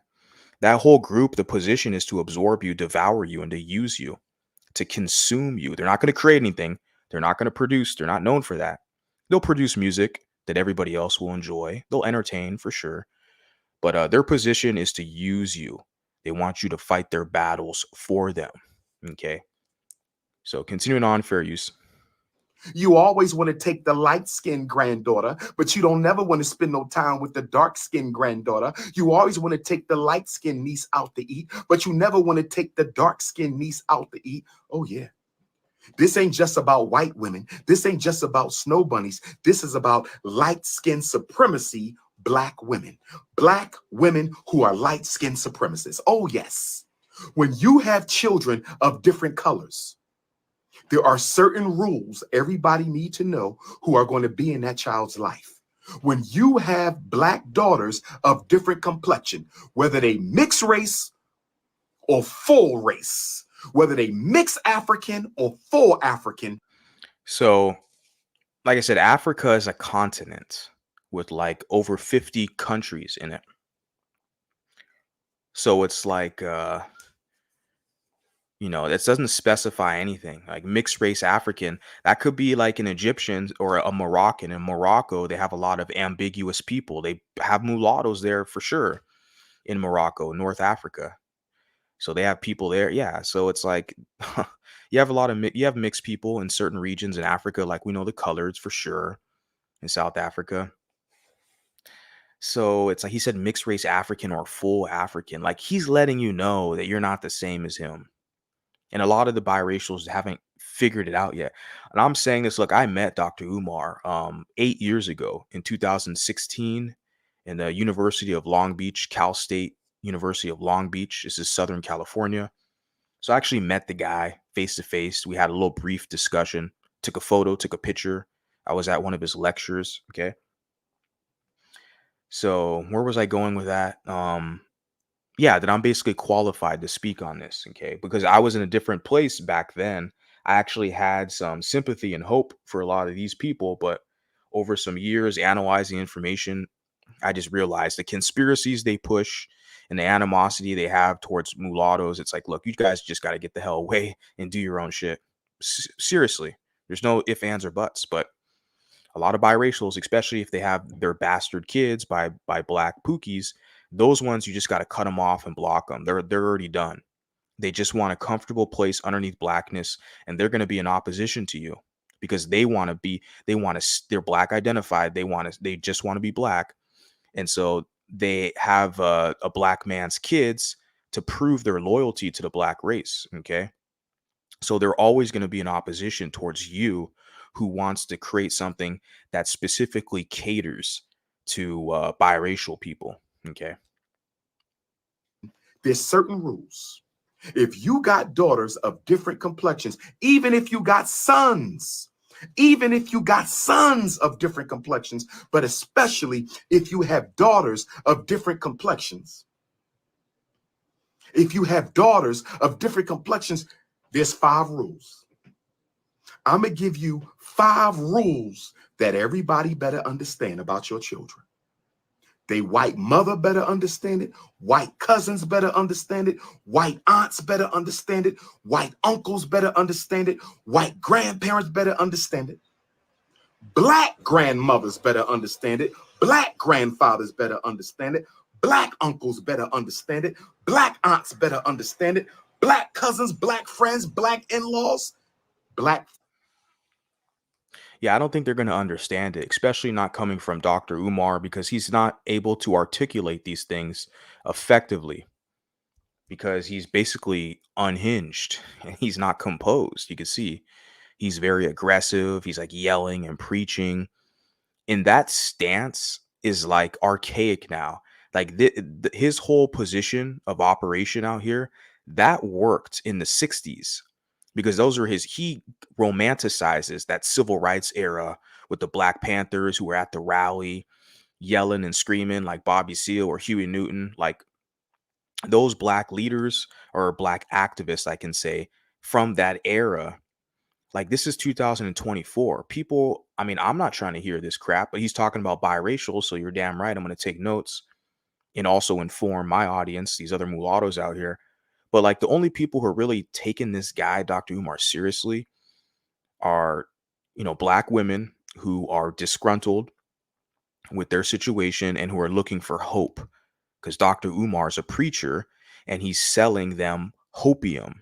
Okay, not opium, but he's selling them hopium. It's like a drug. He's giving them, trying to give them some inspiration and all this stuff, right? And of course, he's got 2 baby mamas, so very typical. Football coach, black football coach, teachers, everybody better understand. These are the 5 rules that you better make clear, black man. If you love your mixed race African daughters, you better make sure everybody understand these 5 rules. White woman, if you love your mixed race daughters, white man, if you love your mixed race daughters, black woman, if you love your mixed race children. What are the 5 rules? Rule number 1, and I hope y'all listening. Share this video when it's over. Rule number 1. And yeah, I'm sharing this video right now. I'm getting kind of getting a kick out of it, but this is for educational purposes only, because it's like, yeah. I hope y'all listening. Rule number 1 for parents, for anybody that's going to be around mixed race siblings of different complexions or full race siblings of different complexions. These rules are for black families and snow bunny families. These rules are for black families and snow bunny families. 5 rules everybody better understand. But before I say them, hit the Cash App, $FDMG School. He's a grifter. Remember, guys, he's a grifter. Hit the Cash App. He's got to get his money. He's not just doing it for free. It's not like a public service to help African people, right? No, he wants to make sure you guys pay him, all the single moms, his audience, so he can use that money and go to a strip club and give it to some other single mom. I mean, you can't make this stuff up. Before I say the 5 rules, hit the Cash App, $FDMG School. International Africans, hit your PayPal, paypal.me/FDMG Academy. International Africans, hit your PayPal, paypal.me/FDMG Academy. It looks like I'm coming to Zimbabwe this year. It looks like I'm going to be coming to Zimbabwe for the first time this year. It looks like I'm going to be linking up with my Zimbabwean Africans before the year is out. It is. Now with Val, I like the fact that you have the mulatto flag in your avatar. So you're indicating this this duality of dual heritage, European African, right? The issue is what I find is with people who are interlopers in our space, is they want to find like this window to kind of creep in, to divert the conversation to fit them and their pro-whack ghetto lifestyle. Their whole position is to basically try to how do I say, influence you in your message. And it's like, well, you're not even supposed to be here in the first, you're not one of us, right? But I think a lot of times because we're too kind and we don't gatekeep. I do. I'm the bad guy, so I gatekeep. But you'll find other channels who are adjacent or who have some type of political discourse or whatever, talking about these issues. They just let everybody in, hop on the panel, jump up here. Let's all talk about some pro-whack shit. And, let's continue to serve the community, have bastard kids and disrespect biracials. And it's just, I'm not doing any of that stuff. Okay. I'm not doing none of that stuff. So yeah, let me continue on with this fair use. It's Pan-Africanism or perish. It is Pan-Africanism or perish. It is Pan-Africanism by any means necessary. I said it is Pan-Africanism or perish. I said it is Pan-Africanism or perish. I said it is Pan-Africanism by any means necessary. 5 rules that all parents, all black parents who are raising all black children or mixed race children, make sure everybody understands these rules. If you have children of different complexions in your home, everybody needs to listen, because most of us have children of different complexions. Most of us have children of different complexions. Most of us have children of different complexions. My oldest daughter, is a peanut butter color. You guys see the references that he uses? Butter pecan, peanut butter. You're going to talk about people's complexion like that? Peanut butter. What type of crap is that? That's kind of gross, man. I've noticed that when I first heard this guy, he was talking about like African women. We got the beautiful chocolate women. We got butter pecan. We got mocha latte. We got vanilla. And I'm sitting there like, this guy is like kind of creepy and thirsty, man. Like referencing people's skin tone as if it's like a tasty dessert or something like that. Do you guys see how creepy that is? Okay. She's a honey colored sister. Not light. She's not yellow. She's not yellow. She's a butter almond, hot peanut butter colored princess. That's my You guys hear that crap? What do you say? Like, butter pecan, man. I'm saying when I first heard this guy reference people's skin tones, now he's talking about the women, let's be clear, because he's a thirsty guy. He's not going to call a man like Steph Curry or Bob Marley butter pecan, or it'd be suspect, right? But he always references women. And I'm saying this is a guy that's got 2 baby mamas. He's always referencing like women of other complexions by like butter pecan, mocha latte. I'm like, bro, this is like, this doesn't look good, man. It does, the same guy who wants to go to strip club and give the conscious stripper some donation dollars so he can smash the cookies. What are they, butter pecan cookies? That's what I'm saying. Like, you can't take these grifters seriously. I like this guy, the comment he put here, scam Africanism or perish. That's a funny one. We're right. Dude's a straight up scammer, man. Because the solutions are very easy. I mean, everything he's trying to preach to everybody else, he can do that with his own damn family. I mean, he's got 2 baby mamas. Why doesn't he just start at home, connecting with his own family and building a network there? Why doesn't he get back with his father and help build something with his father? So he has a lot of dysfunction and confusion in his life. And he's trying to spread that to like everybody else and acting like he's a leader. He's qualified because the white man gave him a doctorate degree.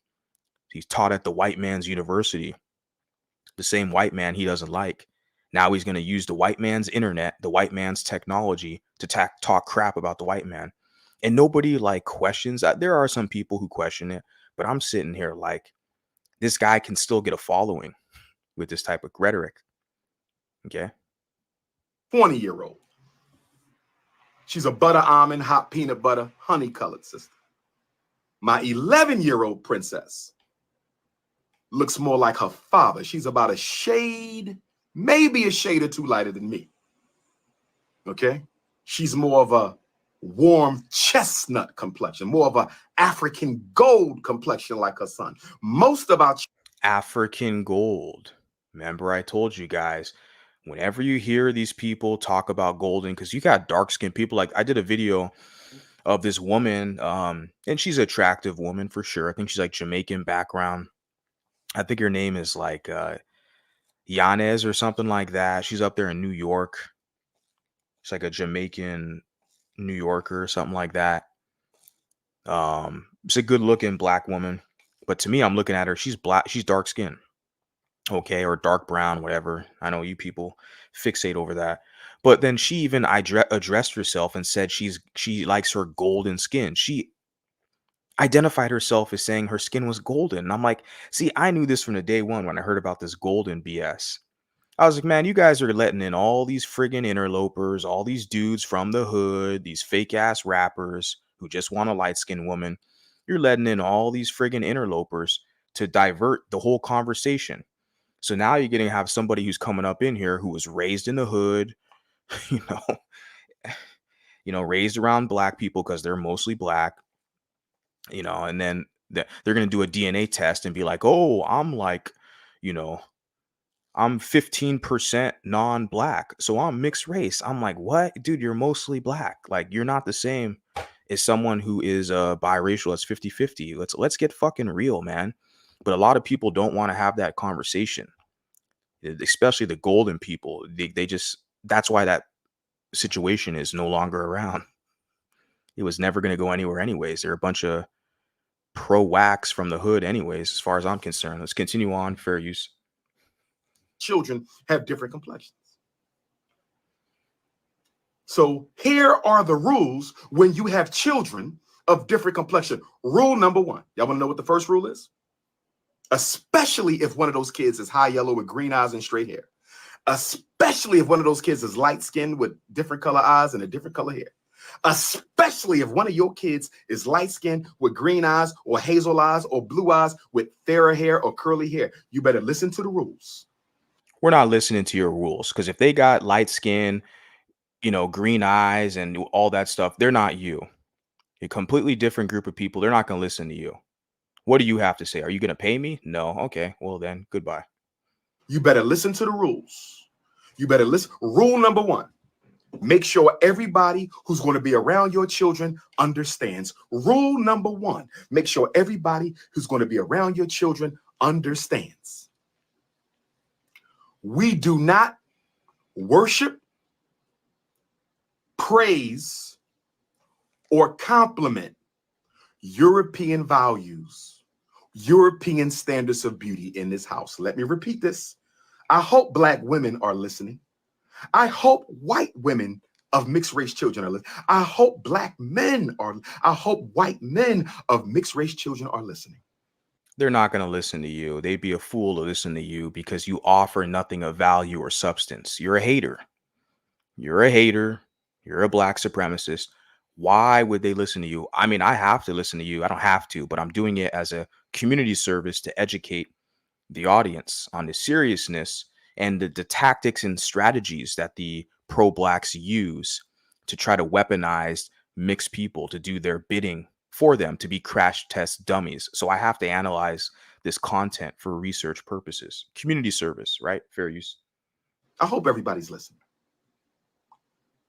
Let everybody know we do not worship, praise, or compliment European standards of beauty in this house. Right?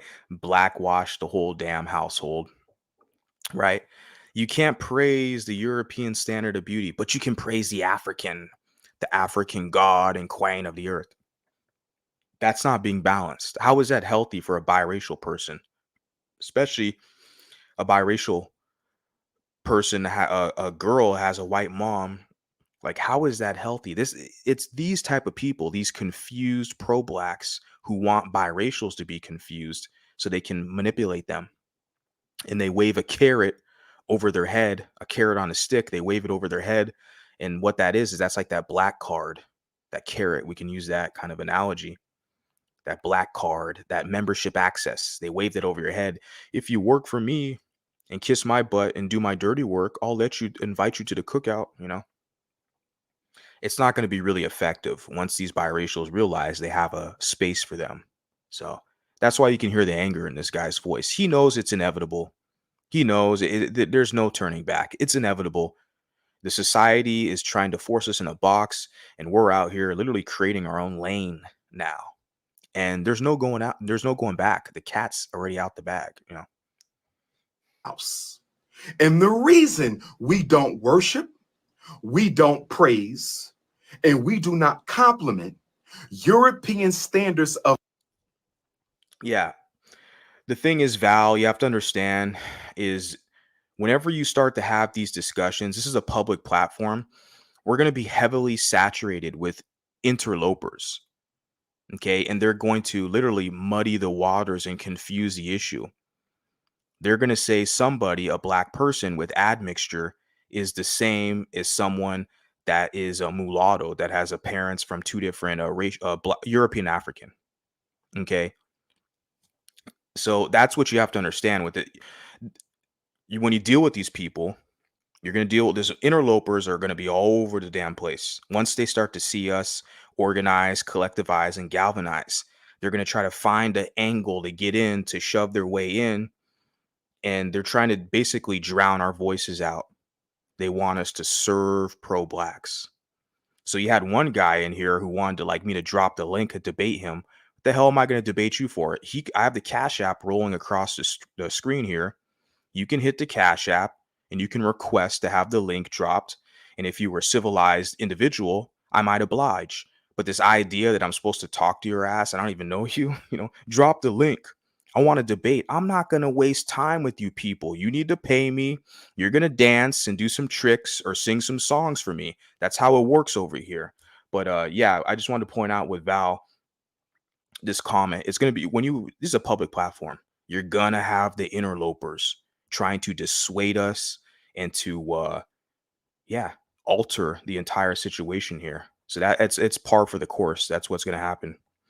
Of beauty in this house is because if you tell my one daughter, your green eyes are beautiful, you're telling my other daughter, her brown eyes are ugly. If you tell my one daughter that her curly hair is so beautiful, then you're telling my daughter with her natural African revolutionary hair that her hair is ugly. If you tell my light-skinned daughter that she has beautiful skin, you are...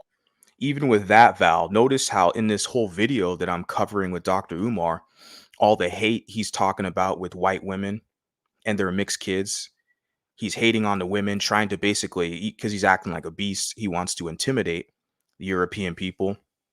And he's talking about, he's calling them Karen and Becky and Neanderthal and cave dweller, all the racist anti-white language, right? So he's already like showing the whole world his position that there's animosity towards mulattoes, especially if they have white moms. It's like, this is all for the public, the world to see. Okay. And it's, yeah. And so it's not someone like me. I don't have the same experience is someone who's a quote unquote light skinned black. If they have some admixture or whatever, they're less than 30% European, but they grew up in the hood around black folks and all. It's like, well, we're not the same, homie, respectfully. And I got a lot of people who like my channel, they listen, whatever, stuff like that. But let's be clear. Let's be clear. Okay. There's an analogy they say that large or big fences, large fences make for good neighbors. Okay. You respect my boundaries, I respect yours. But what's insulting is when interlopers come over here trying to push their confusion on the rest of us. It's like, look, I've already been seeing that for the past like over a year. I've been seeing this strategy that they do, and it's annoying, really, at this point. So I already had to block one guy today. I might have to block another guy, depending on the mood. Continuing on, fair use. Automatically telling my brown skinned daughter that she has ugly skin by contraindication. By contraindication.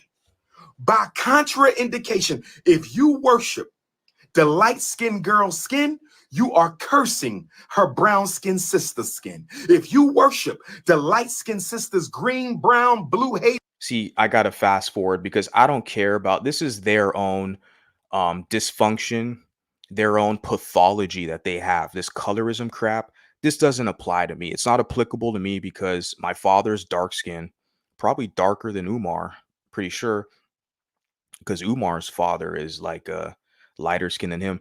And then my sister's darker skin than me. You guys know what I look like. So it's like all this colorism BS. This is some black community pathology. I have nothing to do with that. I'm not a part of your guys' group. I've never had these issues. To me, where I come from, it's about merit-based, your hard work, the culture. What do you bring to the table? Do you produce something? Are you decent? Are you going to work hard? So those ethics, they have nothing to do with the color of your skin. Like that's the colorism stuff is some community crap that I don't really care about. Let me My fast forward. TikTok is jumping. Let me find out my TikTok is stronger. You will never use the texture of my daughter's hair as the basis. Yeah, I don't care. Texturism, colorism, that's all community crap. It's not applicable to mulattoes, honestly. And if you guys beg to differ, let me know. Put a comment down. Because they're just trying to bring their pathology and dysfunction over to us. And I'm not buying it, not having it. To the movies, you taking both to the movies. If you taking one shopping, you taking two shopping. I don't want to hear that you got a favorite niece and a favorite nephew. Not at all. Not at all. You not practicing light skin supremacy in this house. You're not practicing dark skin supremacy in this house. So number one, don't you ever compliment my children on their skin, their hair, or their eyes. Never. No compliments on skin, hair, and eyes. We are African. African people never put a value on complexion. African culture never put a value on complexion. African culture never put a value on eye color. African culture never put a value on hair texture. African culture never put a value on hair texture. But the thing is he comes from Black American culture. He doesn't come from African culture. So that's his own confusion he's projecting to the world. He's he's African American. He's not African. He wants to use that label African, which is very broad because there's a lot of cultures and tribes, and you have ethnic and racial groups in Africa. You don't just have Black, dark-skinned Bantu people. You got like Elon Musk, right? Who's a multi-billionaire. He's African.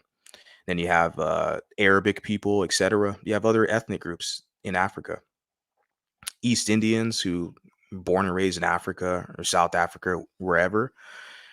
So that's the tricky thing there about that term. It's too broad, okay? And people think African, they're thinking just, yeah, dark skin, Bantu, but yeah, not exactly. African culture never put a value on eye color. African culture never put a value on skin color. That is all the doing of white supremacy. Yeah, everything's white people's fault. We know he's a pro-whack, so that's the whole basis, and no accountability. And what I wanted to say is that his culture, it's not African culture, it's Black American. And it's that victim paradigm, that victim mentality where it's like, oh, you did me wrong. You did my ancestors, my people wrong. So I need to owe, I need to get revenge and do you wrong. But since he's so much of a coward, he's not going to do a damn thing. He wants to weaponize the biracials to be crash test dummies to do the fighting for him. And you hear the frustration in his voice because he knows that in the future, these years, I'm just one guy. I'm a quote unquote social media influencer, but there's a lot more. They're coming up. I mean, I've seen some people on TikTok and I know they're younger. They're like early 20s. You got people that are barely getting out of high school who are already pushing this kind of mulatto identity, mulatto affirmation on TikTok. And some of these people are from other countries. So they're already watching the material content. They've come to that realization.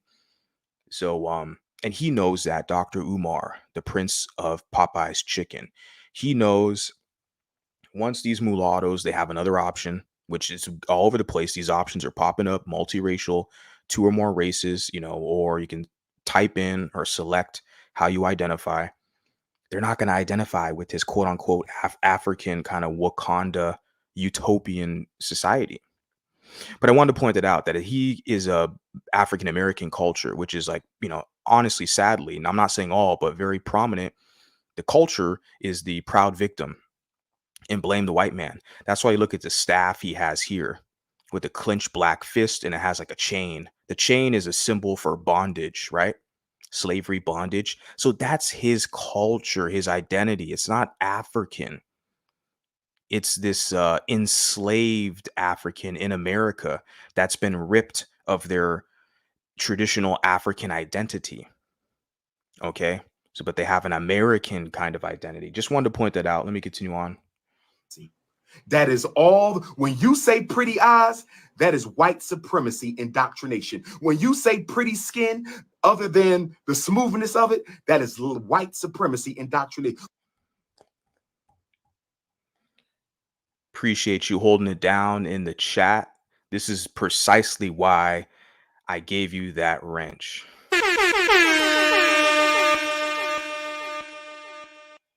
I had to pause because I saw this comment. Appreciate you, Val, for speaking my language. You put here, there is nothing wrong with being Black. We can't have Black people here speaking for us because Black people already kicked us out from their community. You have a safe place already. Exactly. So thank you so much, Val. There's a reason why. I really like what you have to say, your engagement in the comments you put, because this is precisely it. But what you have is when they're what Black people, they're very fearful of is that they're losing their subordinate group. And also the men, particularly the black men with their little minimal admixture, they're fearful that they're going to lose access to mulatto women, lighter skinned women. Because once the women realize they have a community of men who promote them and their image, who pedestalize them essentially, who are creating a safe space for them, I mean, are they going to go over with Pookie and the single moms or what? No, they're going to gravitate towards what the men are doing, what the men are building. And yeah, they already have a safe space. They have a place they can go to and dance around with all their hip hop music and stuff. But don't really have mulatto spaces. When we do create spaces, you see what happens. They get infiltrated. You got interlopers and all this type of crap, right? They're trying to sabotage what you're doing. That's why it's critical, you know, what we're doing here. Yeah, I'll get to some of your comments, you guys. I see some comments. Yeah.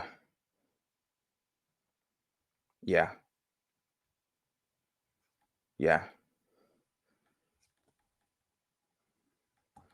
for sure. When you say pretty hair, that is white supremacy indoctrination. That has nothing to do with us, African people. We've never worshiped color. African culture is not a color worshiping culture. It is not an eye color worshiping culture. It is not a hair texture worshiping culture that come from Europeans. So that's rule number 2, equality. Rule number 3, don't ever say anything negative about black people around. But he can say things negative about white people. You look at these rules. He's making up these arbitrary rules. Who's going to follow the rules? Is there going to be punishment for breaking the rules, incentives for abiding by the rules? Because we know when your white massa establishes rules, you know how to fall in line. We've already studied you people. We know when the white man makes these rules, you think about all these athletes. I've already mentioned this before. All these like ultra kind of alpha male, athletes, right? Quote unquote alpha male black athletes. You notice they always have a white man yelling at them, helping them ascend to their greatness, right? Like Mike Tyson had Cus D'Amato as his coach, Michael Jordan, and had Phil Jackson as his coach. And who else? I just thought of somebody. It slipped my mind. Another athlete, Deontay Wilder, the heavyweight boxer, has a white man who's his coach. So we see that trend in football and basketball and boxing and these sports where these quote unquote alpha male black men, they got a white man who's literally their coach. Does it make sense, guys? Is something not adding up here? Like, we all see you people and study this. We all understand what's going on. What they're upset about now is that they have people who are challenging their rhetoric. Okay. Continuing on, fair use. Around my daughters. Ever. If you want to say something about R. Kelly's conviction, wait till they leave the house. If you want to say something about Bill Cosby's prison time, wait till they leave the house. You want to say something about Michael Jackson's accusations, wait till they leave the house. You want to say something about Beyonce, you wait till they leave the house. You will never criticize black people around my children. Why? Why can't I say what I want? You know why you can't say what you want? My daughters are going to have to live their whole life under a microscope. They're going to live their whole life seeing black people condemned and ridiculed by the police. They're going to live their whole. The only people like that are going to be ridiculed by the police is if they're doing criminal stuff. If they're hanging out on the street corner, drinking OE, 40 ounces, acting stupid, smoking blunts, doing illegal activity, then they're going to get hurt. See, you see how they try to like make people fearful of the police? It's very simple. Just don't be like a thug. You won't have issues with the police. And it does happen where you're a good person and you meet an unfortunate altercation that happens with the police. We know what happens. It happens to every demographic in this country of America. There's people who literally like accidentally get shot, or that, because the police were going to raid one house, they go to the wrong house. I've seen stories of that. And then, of course, there's huge settlements that occur with that. The city has to pay a ton of money to the deceased victim, which is unfortunate. So there's a lot of the police are human beings, so they mess up sometimes as well. So innocent people get stereotyped or profiled, etc. But he's trying to make it seem like it's an everyday occurrence. Like, oh, you're going to get harassed by the police. Just don't be out there acting stupid with your little thug culture, your little glamorized gangbanging. You shouldn't have any issues. Be a decent American and respect people, and you should be fine. Okay? Fair use. Whole life seeing black people condemned and ridiculed in the news. They're going to live their whole life seeing black people condemned and ridiculed on film. They're going to live their whole life seeing black people condemned and ridiculed in the newspaper, organizations. They're going to live their whole life watching black people followed in the mall, followed in the supermarket, followed in the corner store. Yeah, and that's like the least of your worries, followed. Didn't that happen to Oprah Winfrey? Or she was in like Sweden or somewhere in Europe, and they looked at her, oh, you don't have enough money for that, right? Like a little microaggression, being followed in the store. Like that's like a first world problem, man. And does it happen all the time? I doubt it. I mean, a lot of people like him that look like him, there's a reputation for them stealing stuff. And there's evidence of this because now we have social media. People have cameras. You see all the looting and stuff. I saw a video someone shared on a channel, an Asian channel. There's a lot of Asian people now. This channel, the Asian Dawn, where they're reporting a lot of African American people committing crimes and African American people targeting Asians. And so now the Asians are fed up. So now they're reporting it. They have their own social media. So it's Asian Dawn. I saw a video where it was a bunch of black people, African Americans in like hoodies. They went into a cell phone store and started ripping off all the cell phone. And I saw another one where they went into like a clothing store and started taking clothes. Like this stuff really does happen. Real theft, black people stealing crap. So when you engage in that kind of behavior as a group, then yeah, then people are going to stereotype you. But I'm sitting there thinking, like, if someone follows you in a store, maybe just don't go to that store again. Go to another store where they're nicer and they don't follow you. Maybe as soon as you walk into the store, look at the clerk and wave and say hi. Whenever I walk into like a convenience store, like a 7-Eleven, I never get followed down the halls of any of those stores. Because first thing I do when I walk into someone's business, that's their business. That's not your black business. You're going into someone else's house, their business. You want to address them civilized and politely. I always say hi. I don't care what color the person is, whatever, they're at the counter. I'm in their environment, their working environment. I want them to feel comfortable when they see a guy like me walking there. So it's like, that's common decency and etiquette. And if someone's following you around, I would look at them and kind of dog them, but then I just wouldn't go there ever again. I'd be like, man, I'm going to take my money elsewhere. But a guy like this, something so small and minimal and trivial, he's going to blow it out of proportion, make it seem like it's the racism so bad. They follow me in the store. They have to have something to cry about, these babies. It's a first world problem.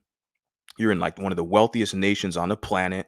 You have an abundance of food and resources, and you want to cry because you're in someone else's business and they followed you. Give me a break. Continuing on, fair use. I'll be damned if they got to deal with that when they step out of society. I'll be damned if they got to live with that when they step out of society. Rule number 4. This is for white snow bunny mothers. Listen up. Rule number 4. This is for white snow bunny mothers. Listen up. I'm going to keep y'all for 15 more minutes if that's okay. I'm going to keep y'all for 15 more minutes if that's okay. If anybody needs a consultation for your children, you need me to review the psychological evaluation. Yeah, that's going to be a hard pass for me. You want this guy to talk to your children? All the racist crap this guy's talking about cave dwellers and snow bunny and all this stuff, the anger in his voice, right? When he has his chain here, clenched fist in a chain, it's like, oh my God, no way. Evaluation, you need me to look at the IEP. School is about to start back up. Who are watching me? If you are a white mother and you don't know how to do black hair, you're going to find It's biracial hair, not black hair. Okay, biracial people have different hair texture. Okay, they don't have the kinky locks that I'm seeing with like Dr. Umar and some of these other people. Okay, black hairdresser, and you're I sure as hell don't. I'm bald, but none of my family, my sibling, none of them have this kind of negroid hair texture. Okay, because the black gene is not dominant. Okay, it's evident, you can see that in most of us, Patrick Mahomes and Drake and the rest of us. Okay, Meghan Markle, etc. Fair use. going to pay them to teach you how to do black hair. I'm going to say it again. I'm going to say it again. White mothers of black girls must learn how to do black hair if you love your daughter. White mothers of black daughters must learn how to do black hair if you love your daughter. And the reason the white mother has to learn how to do black hair is because if you only do your daughter's hair who got thin hair, and the other daughter run around with her hair unkept, or she got to go to the beauty salon. So her sister gets her hair done twice a week. She gets her hair done once a month. She's going to hate herself, hate you, and hate her sister. She's going to hate herself, hate you, and hate her sister. So you got to learn how to do black hair. Whenever you do one daughter's hair, you do the other daughter's hair. Remember what I said? Rule number 2, the principle of equality. Rule number 2, the principle of equality. He's going to give us the principle of equality. Make sure you guys tune in and listen to this. Let's go. Rule number 2, the principle of equality. The white mother must learn how to do black hair. And if you don't want to learn how to do black hair, fine. Just as like a plug, there's a TikTok account. It's a white woman and she has her biracial daughter. And it's really cute to see the white mother do the daughter's hair. I don't remember the channel's name. It's like a blonde woman. She looks fairly young too. Um, but she has a buyer. I think her husband is like a basketball athlete. I don't know which league or what level. I don't think it's like NBA. But the lady has a TikTok account and she like basically features her daily routines with her biracial daughter. It's very cute. And I can see like some of the videos where she's doing her hair. I'm pretty sure you guys have seen some of the videos. It's on TikTok, right? I don't know the name of the channel, but you do have cases, you have videos like that of white women doing the hair and stuff like that. You can never do your daughter's hair with the fine hair either. Send both of them to the hair salon at the same time every week. Send both of them to the hair salon at the same time every week. Do not treat different complexioned black girls different. Do not treat different complexioned black daughters different. Do not treat different complexioned black daughters differently. Also, your house, black mother, black father, white father. Your house for a black daughter, black mother, black father, white father, must be a temple of divine African feminine energy. Your house. Divine temple of African energy, but it's European house as well. Like the whole thing is to create balance. You don't want to confuse the child to try to have them identify as black. And then once they get into an environment where it's mostly black people, the black people are going to bully them. Okay, I'm not saying that always works that way, but let's be honest. When we talk to biracial mixed people, it's most of us. Not saying always, but most of us. If we're in those environments where it's darker skinned people, black people, whatever little minimal admixture they have, they're still black. And they're not seen as mixed like us. They don't have our phenotype. So it's safer for them in that group when we're looked at as being an out group, you know, situation. So yeah, it's that type of confusion that Dr. Umar and the people, his audience, they want to weaponize biracial people when it's like it's not going to be an African house. You have a European mom or a European dad. I mean, what white man would accept that crap? He's got like a Robert De Niro. Robert De Niro has a black wife, I believe. He has mixed kids. It's like, do you think he's going to go for that crap, having all these African deities and art in his house? Like, no, he's partially Italian. He's going to have his Italian heritage and imprint into the house, as he should. That's a good thing to create that balance, right? must be a temple. If I walk in your house right now, how many pictures of black women do you have on the wall? And how many of those black women are other than light skin and don't have a weave or a perm or blonde hair? Your house must be a Yeah, I want to stop real quick to address this comment. I pointed that out earlier too. It's very creepy, isn't it? He's so fixated on the daughters, and I questioned a couple. I made a couple of points about this. Number one, he's focused more on the children because he wants to start early with his indoctrination. He wants to force them into a black identity, even though they have a white parent and European influence. He wants to destroy that and just try to taint their brain and influence them just to be black identified. So he wants to start young so that that individual is going to have issues growing up in the future dealing with black people, okay? Because the black people are going to bully them and outgroup them. And then yeah, he talks a lot about the women, right? Yeah. And I mentioned this on the stream as well earlier. It's because he feels like it's easier to persuade them than the men. He knows the men were basically going to go to battle. Okay, the men are going to be more stern, assertive, and going to fight more. Okay. Unfortunately, a lot of the guys, the light skinned guys, even biracials are punks. If they're in the black community, that is, I'm saying they identify with black people.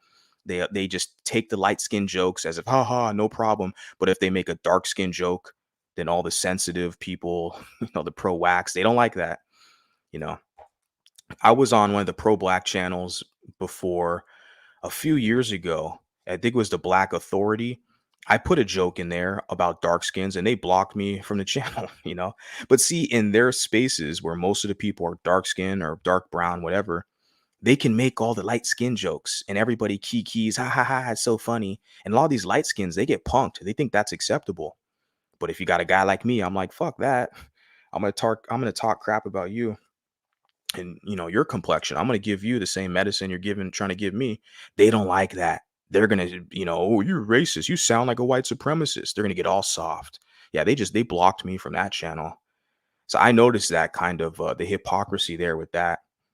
But yeah, like you mentioned here, how he's focused more so on the women because he knows it's not even. I mentioned before, I use the term predator with the identifying Dr. Umar because it is very predatory how he's focused on the women specifically and the daughters. He's looking for an easier soft target that he can manipulate. Okay, we see the strategy.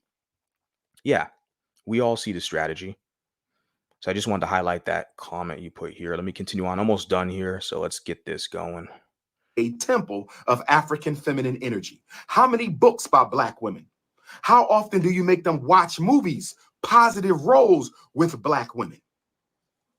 That's right. All the books should have positive black women, not these rappers, positive black women with natural hair must dominate your house. Positive black women of every complexion with natural hair, from the light bright to the blue, black, purples, must populate your house. Oh, yes. Yeah, Val is dropping a lot of gems in the chat. And yeah, she says something here too, because there's a lot of black people. We know that it's a big issue with them in their community where they don't even like being black. A lot of them, not saying all, not an absolutist, but that's why they're calling themselves the real Indians now. Or Dr. Umar calls them pretendians. They're pretending to be Indian. They're trying to steal another group of people's identity and claim it as their own. That's because they have a lot of shame. They're ashamed of themselves. They're ashamed of being black. So they want to say they're indigenous, they're aboriginal, they're Indian. And they'll say they're Hebrew Israelite. They'll say they're a Moor.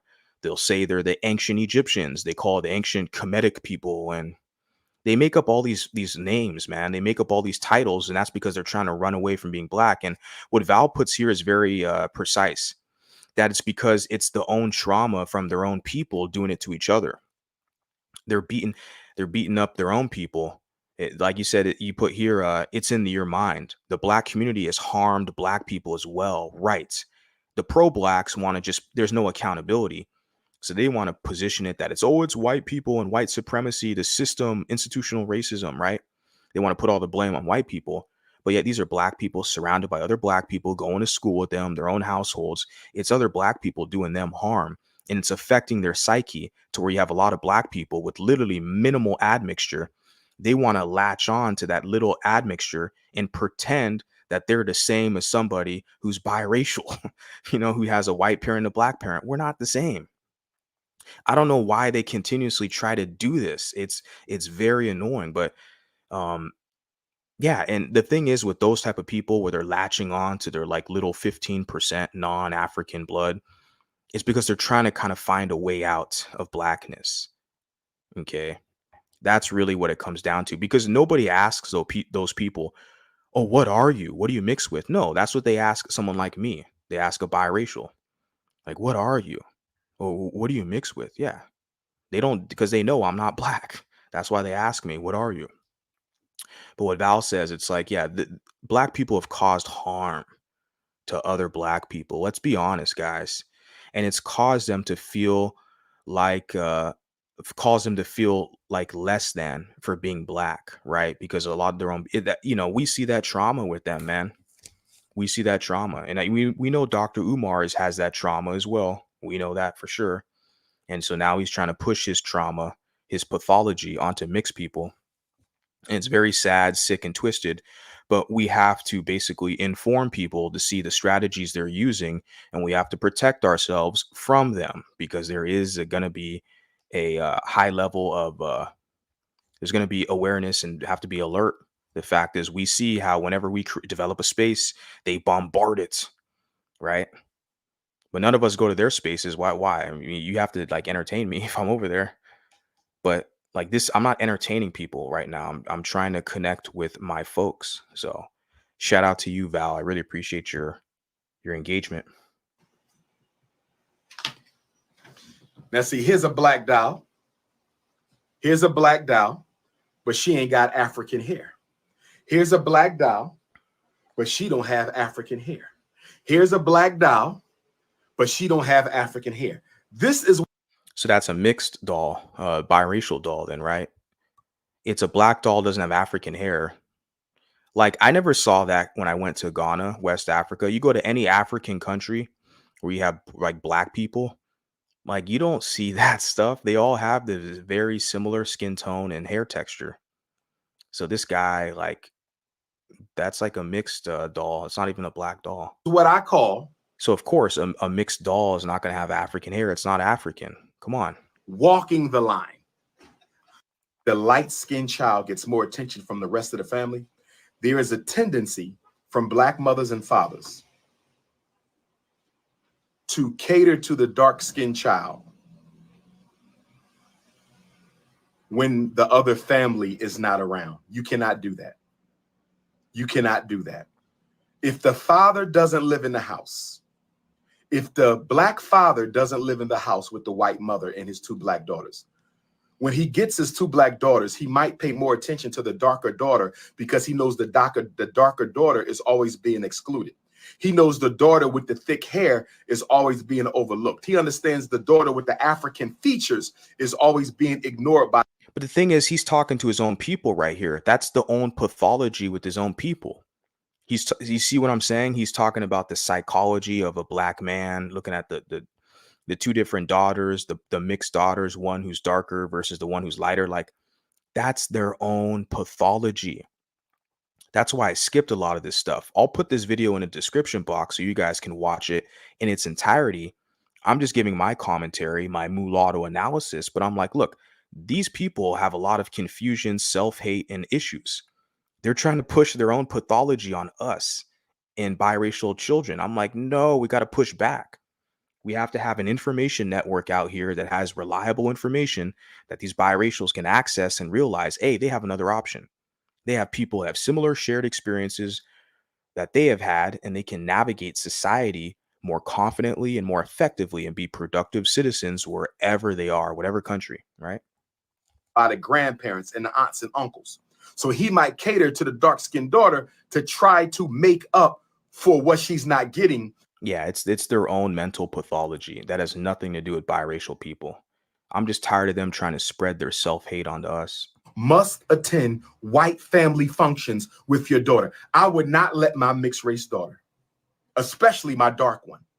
No, my dark mixed race daughter, she's not going to the white cousin's birthday party unless I'm there. She's not going to the white family Christmas party unless I'm there. He's probably not even going to his, I hate to say this, but I'm going to say it.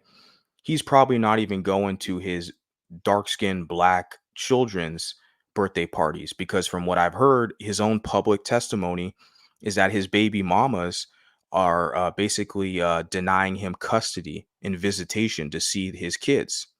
He's got two baby mamas by two different women, guys, and he's publicly said this. So I'm not just making crap up. His own words, he's publicly said that he was like going like a court custody battle with his baby mamas to see his kids. So I'm thinking to myself, he's probably not even at the birthday parties with his own, it's unfortunate. I don't even want to bring it up. It's his family, but I just hate the fact that this guy is so arrogant that he's going to talk about other people's families, especially biracial people. And when he needs to just mind his own black business. I'm only doing this reaction because Dr. Umar's talking about biracials. I had a guy in the chat who's like, "Oh, I'm going to start talking about you." Okay, yeah, you could promote me, but what goes around comes around.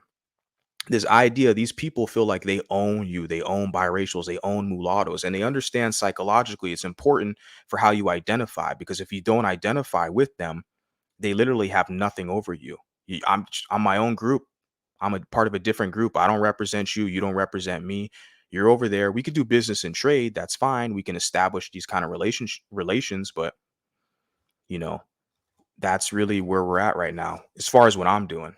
Okay, I'm just one guy, but yeah, when these people think they're gonna talk about biracials and that we're not gonna respond, I mean, those days are over now. We're collecting all the information. She's not going to the white family Easter party or the white family reunion or the white family Thanksgiving dinner. I'm going. Ask her dad, why are you going? You know why you're going, Black Father? Because you cannot afford for your dark-skinned daughter to get to that party with those white people and get ignored. You cannot afford for them to make jokes about her hair, her skin. You cannot afford for her cousins to make a mockery of her hair, her skin, her eyes, her lips, her nose. You can't afford that. Your daughter's self-esteem might be damaged forever. Your daughter's self-esteem might be damaged forever. Yeah, and not only that, Derek, it says he's more worried about how people should raise their children rather than opening a school. That, not only that, but he's more worried about other people's children than his own children. That's what I'm trying to point out to the audience. Like, something's not adding up here. Like, you know, you never really see images of him in the black family. I thought about that earlier today before I hopped on the stream. I was just, how much of a contradiction with this guy talking about the biracial experience and the biracial's mother and the biracial family, how to raise that child to be a pro-black. And I'm thinking to myself, why is this guy trying to tell the public on how to raise children, raise a family, when he has two baby mamas? He doesn't even have a stable family. And you always see images and pictures of Dr. Umar with other people, like adults or whatever, other people, but you never really see images with him in a stable family, an African family, because he's always talking about African family. Why doesn't he lead by example and show images of a successful, productive African family? I've yet to see it from this guy. That's why I'm pointing out the hypocrisy and the narcissism that this guy pushes. If he just kept his pathology in the black community with black people, that'd be fine. And I wouldn't care. I wouldn't comment on it. There's so much material out here I can comment on. It's not my business. I'm not black. It's not my business. But this guy's talking about biracials. He's trying to weaponize us to fight white people. Okay. He's talking about biracials. Now it's my business. Now I'm going to take notes of it and let these other biracials know. You better start taking notes yourself too. Okay. You think that you can just hide and, oh, it's just that guy, the mulatto vanguard. He's the bad guy. He's anti-black. It's just him. Watch. When they come knocking at your doorstep, okay, trying to punk you, watch. You watch. Okay. You guys don't get it, that they look at us as being our own group already. They're going to try to hoodwink you and say, well, you just black. I got biracials in my family. You're just considered light-skinned black, right? Right. That's what they'll try to trick you and fool you. But they already look at you guys as your own group. Everybody does, except for you people. That's the sad reality. Because we look at the policies in this country, we've literally been destabilized and neutralized. with the 100 years ago, 1924, the Racial Integrity Act with Walter Pleckard. And of course, in the 1930s, where they removed mulatto from the census.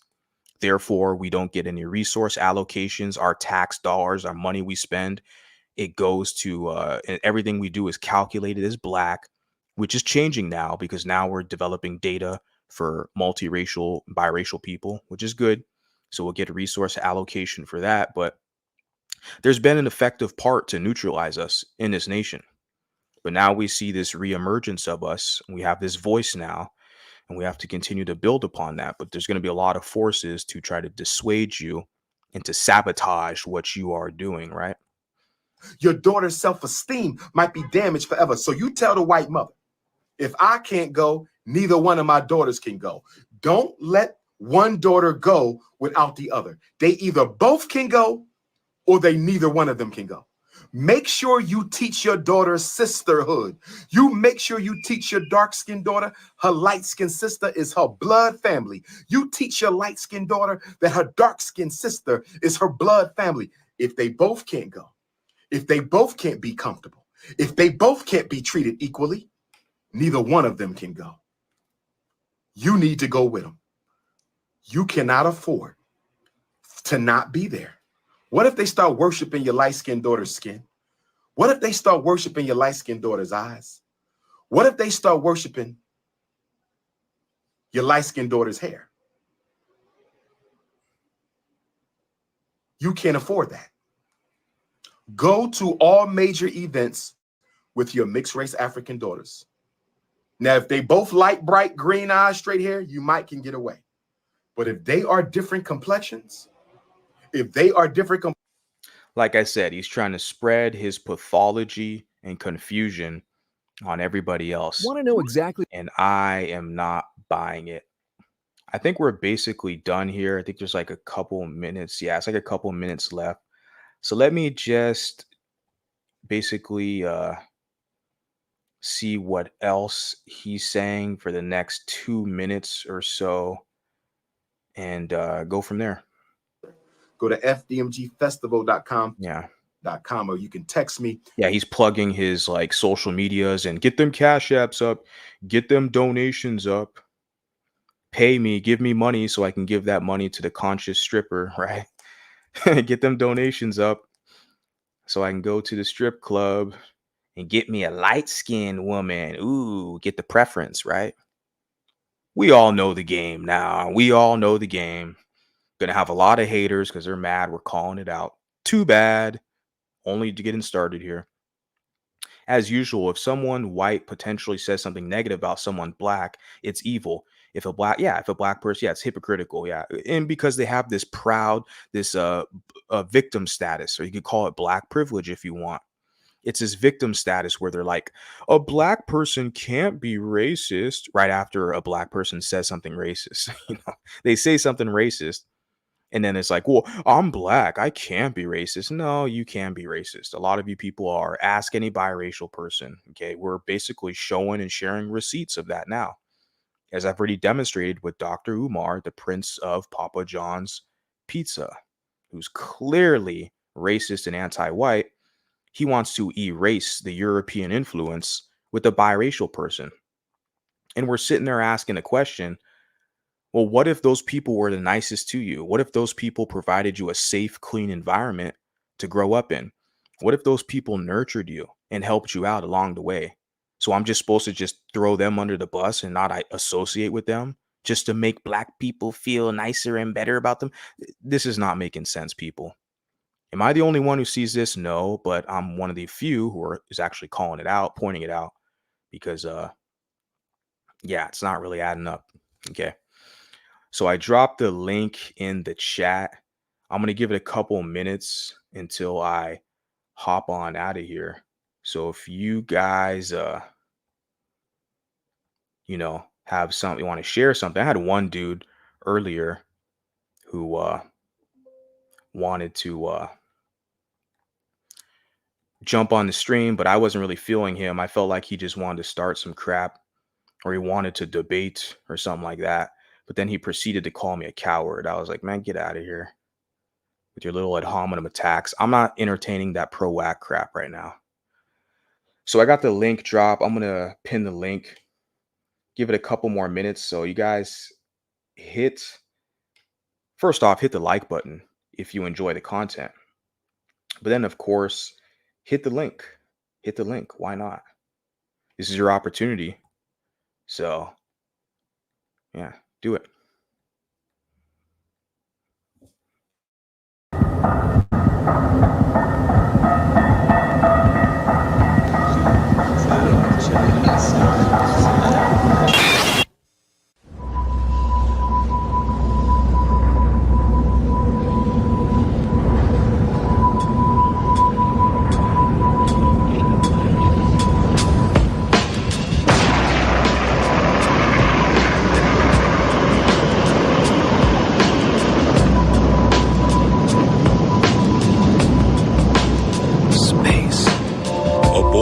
The right to dream. There are endless possibilities stretched out before him. And to trust in your own power. Whatever happens from now on, you stand firm and face your destiny without fear, but with courage. What awaits him down the path, he will then have to choose. No one's gonna give you a map. You've got to walk your own path. The children leave their homes in search of this quest. What is thy desire? As they search, they are always asking questions. What's out there? What's waiting for me? Why was I made? Who made me? And what did they make me for? Are you gonna go up into space with your old man or not? Maybe I'll never get over this. I've lived my life following my dreams, and I don't have any regrets. You're gonna just keep running away? Just keep running away? I'm not running. 8, 7, 6, 5, 4, 3, 2, 1, 0.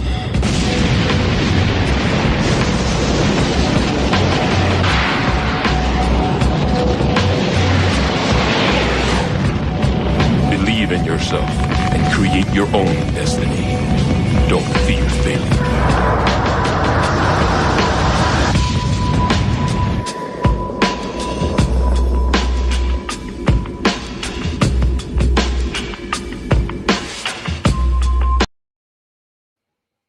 Yeah, that's some nostalgia right there. Some Toonami Cartoon Network nostalgia. Wow, that brings me back. That's like 20 years ago. I was watching Dragon Ball Z for the first time. Damn, that was a while ago. Just saw Lenny Kravitz getting his Star Hollywood Walk of Fame. That's what's up. I think that was like one of the first CDs, the albums I bought was like Lenny Kravitz. That as well was a long time ago. I think I saw something here. Says the Black community accepts and protects Black criminals in their community simply for being Black. The bar is very low. Very interesting. All right, Jason.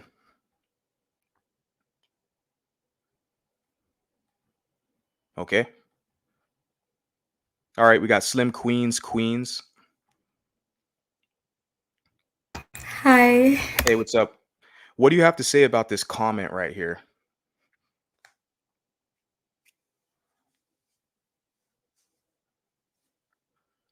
Are you with me?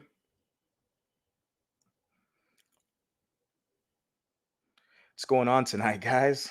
I need some reliable panelist. Okay. Where's the Owl Show at? But yeah, this comment that Val put is pretty spot on. You put right here, I'll join your stream one of these days. I want to, but I'm not able to hop on right now, for sure. All right, guys, I'm going to end things now. I'll catch you guys next time. Sayonara.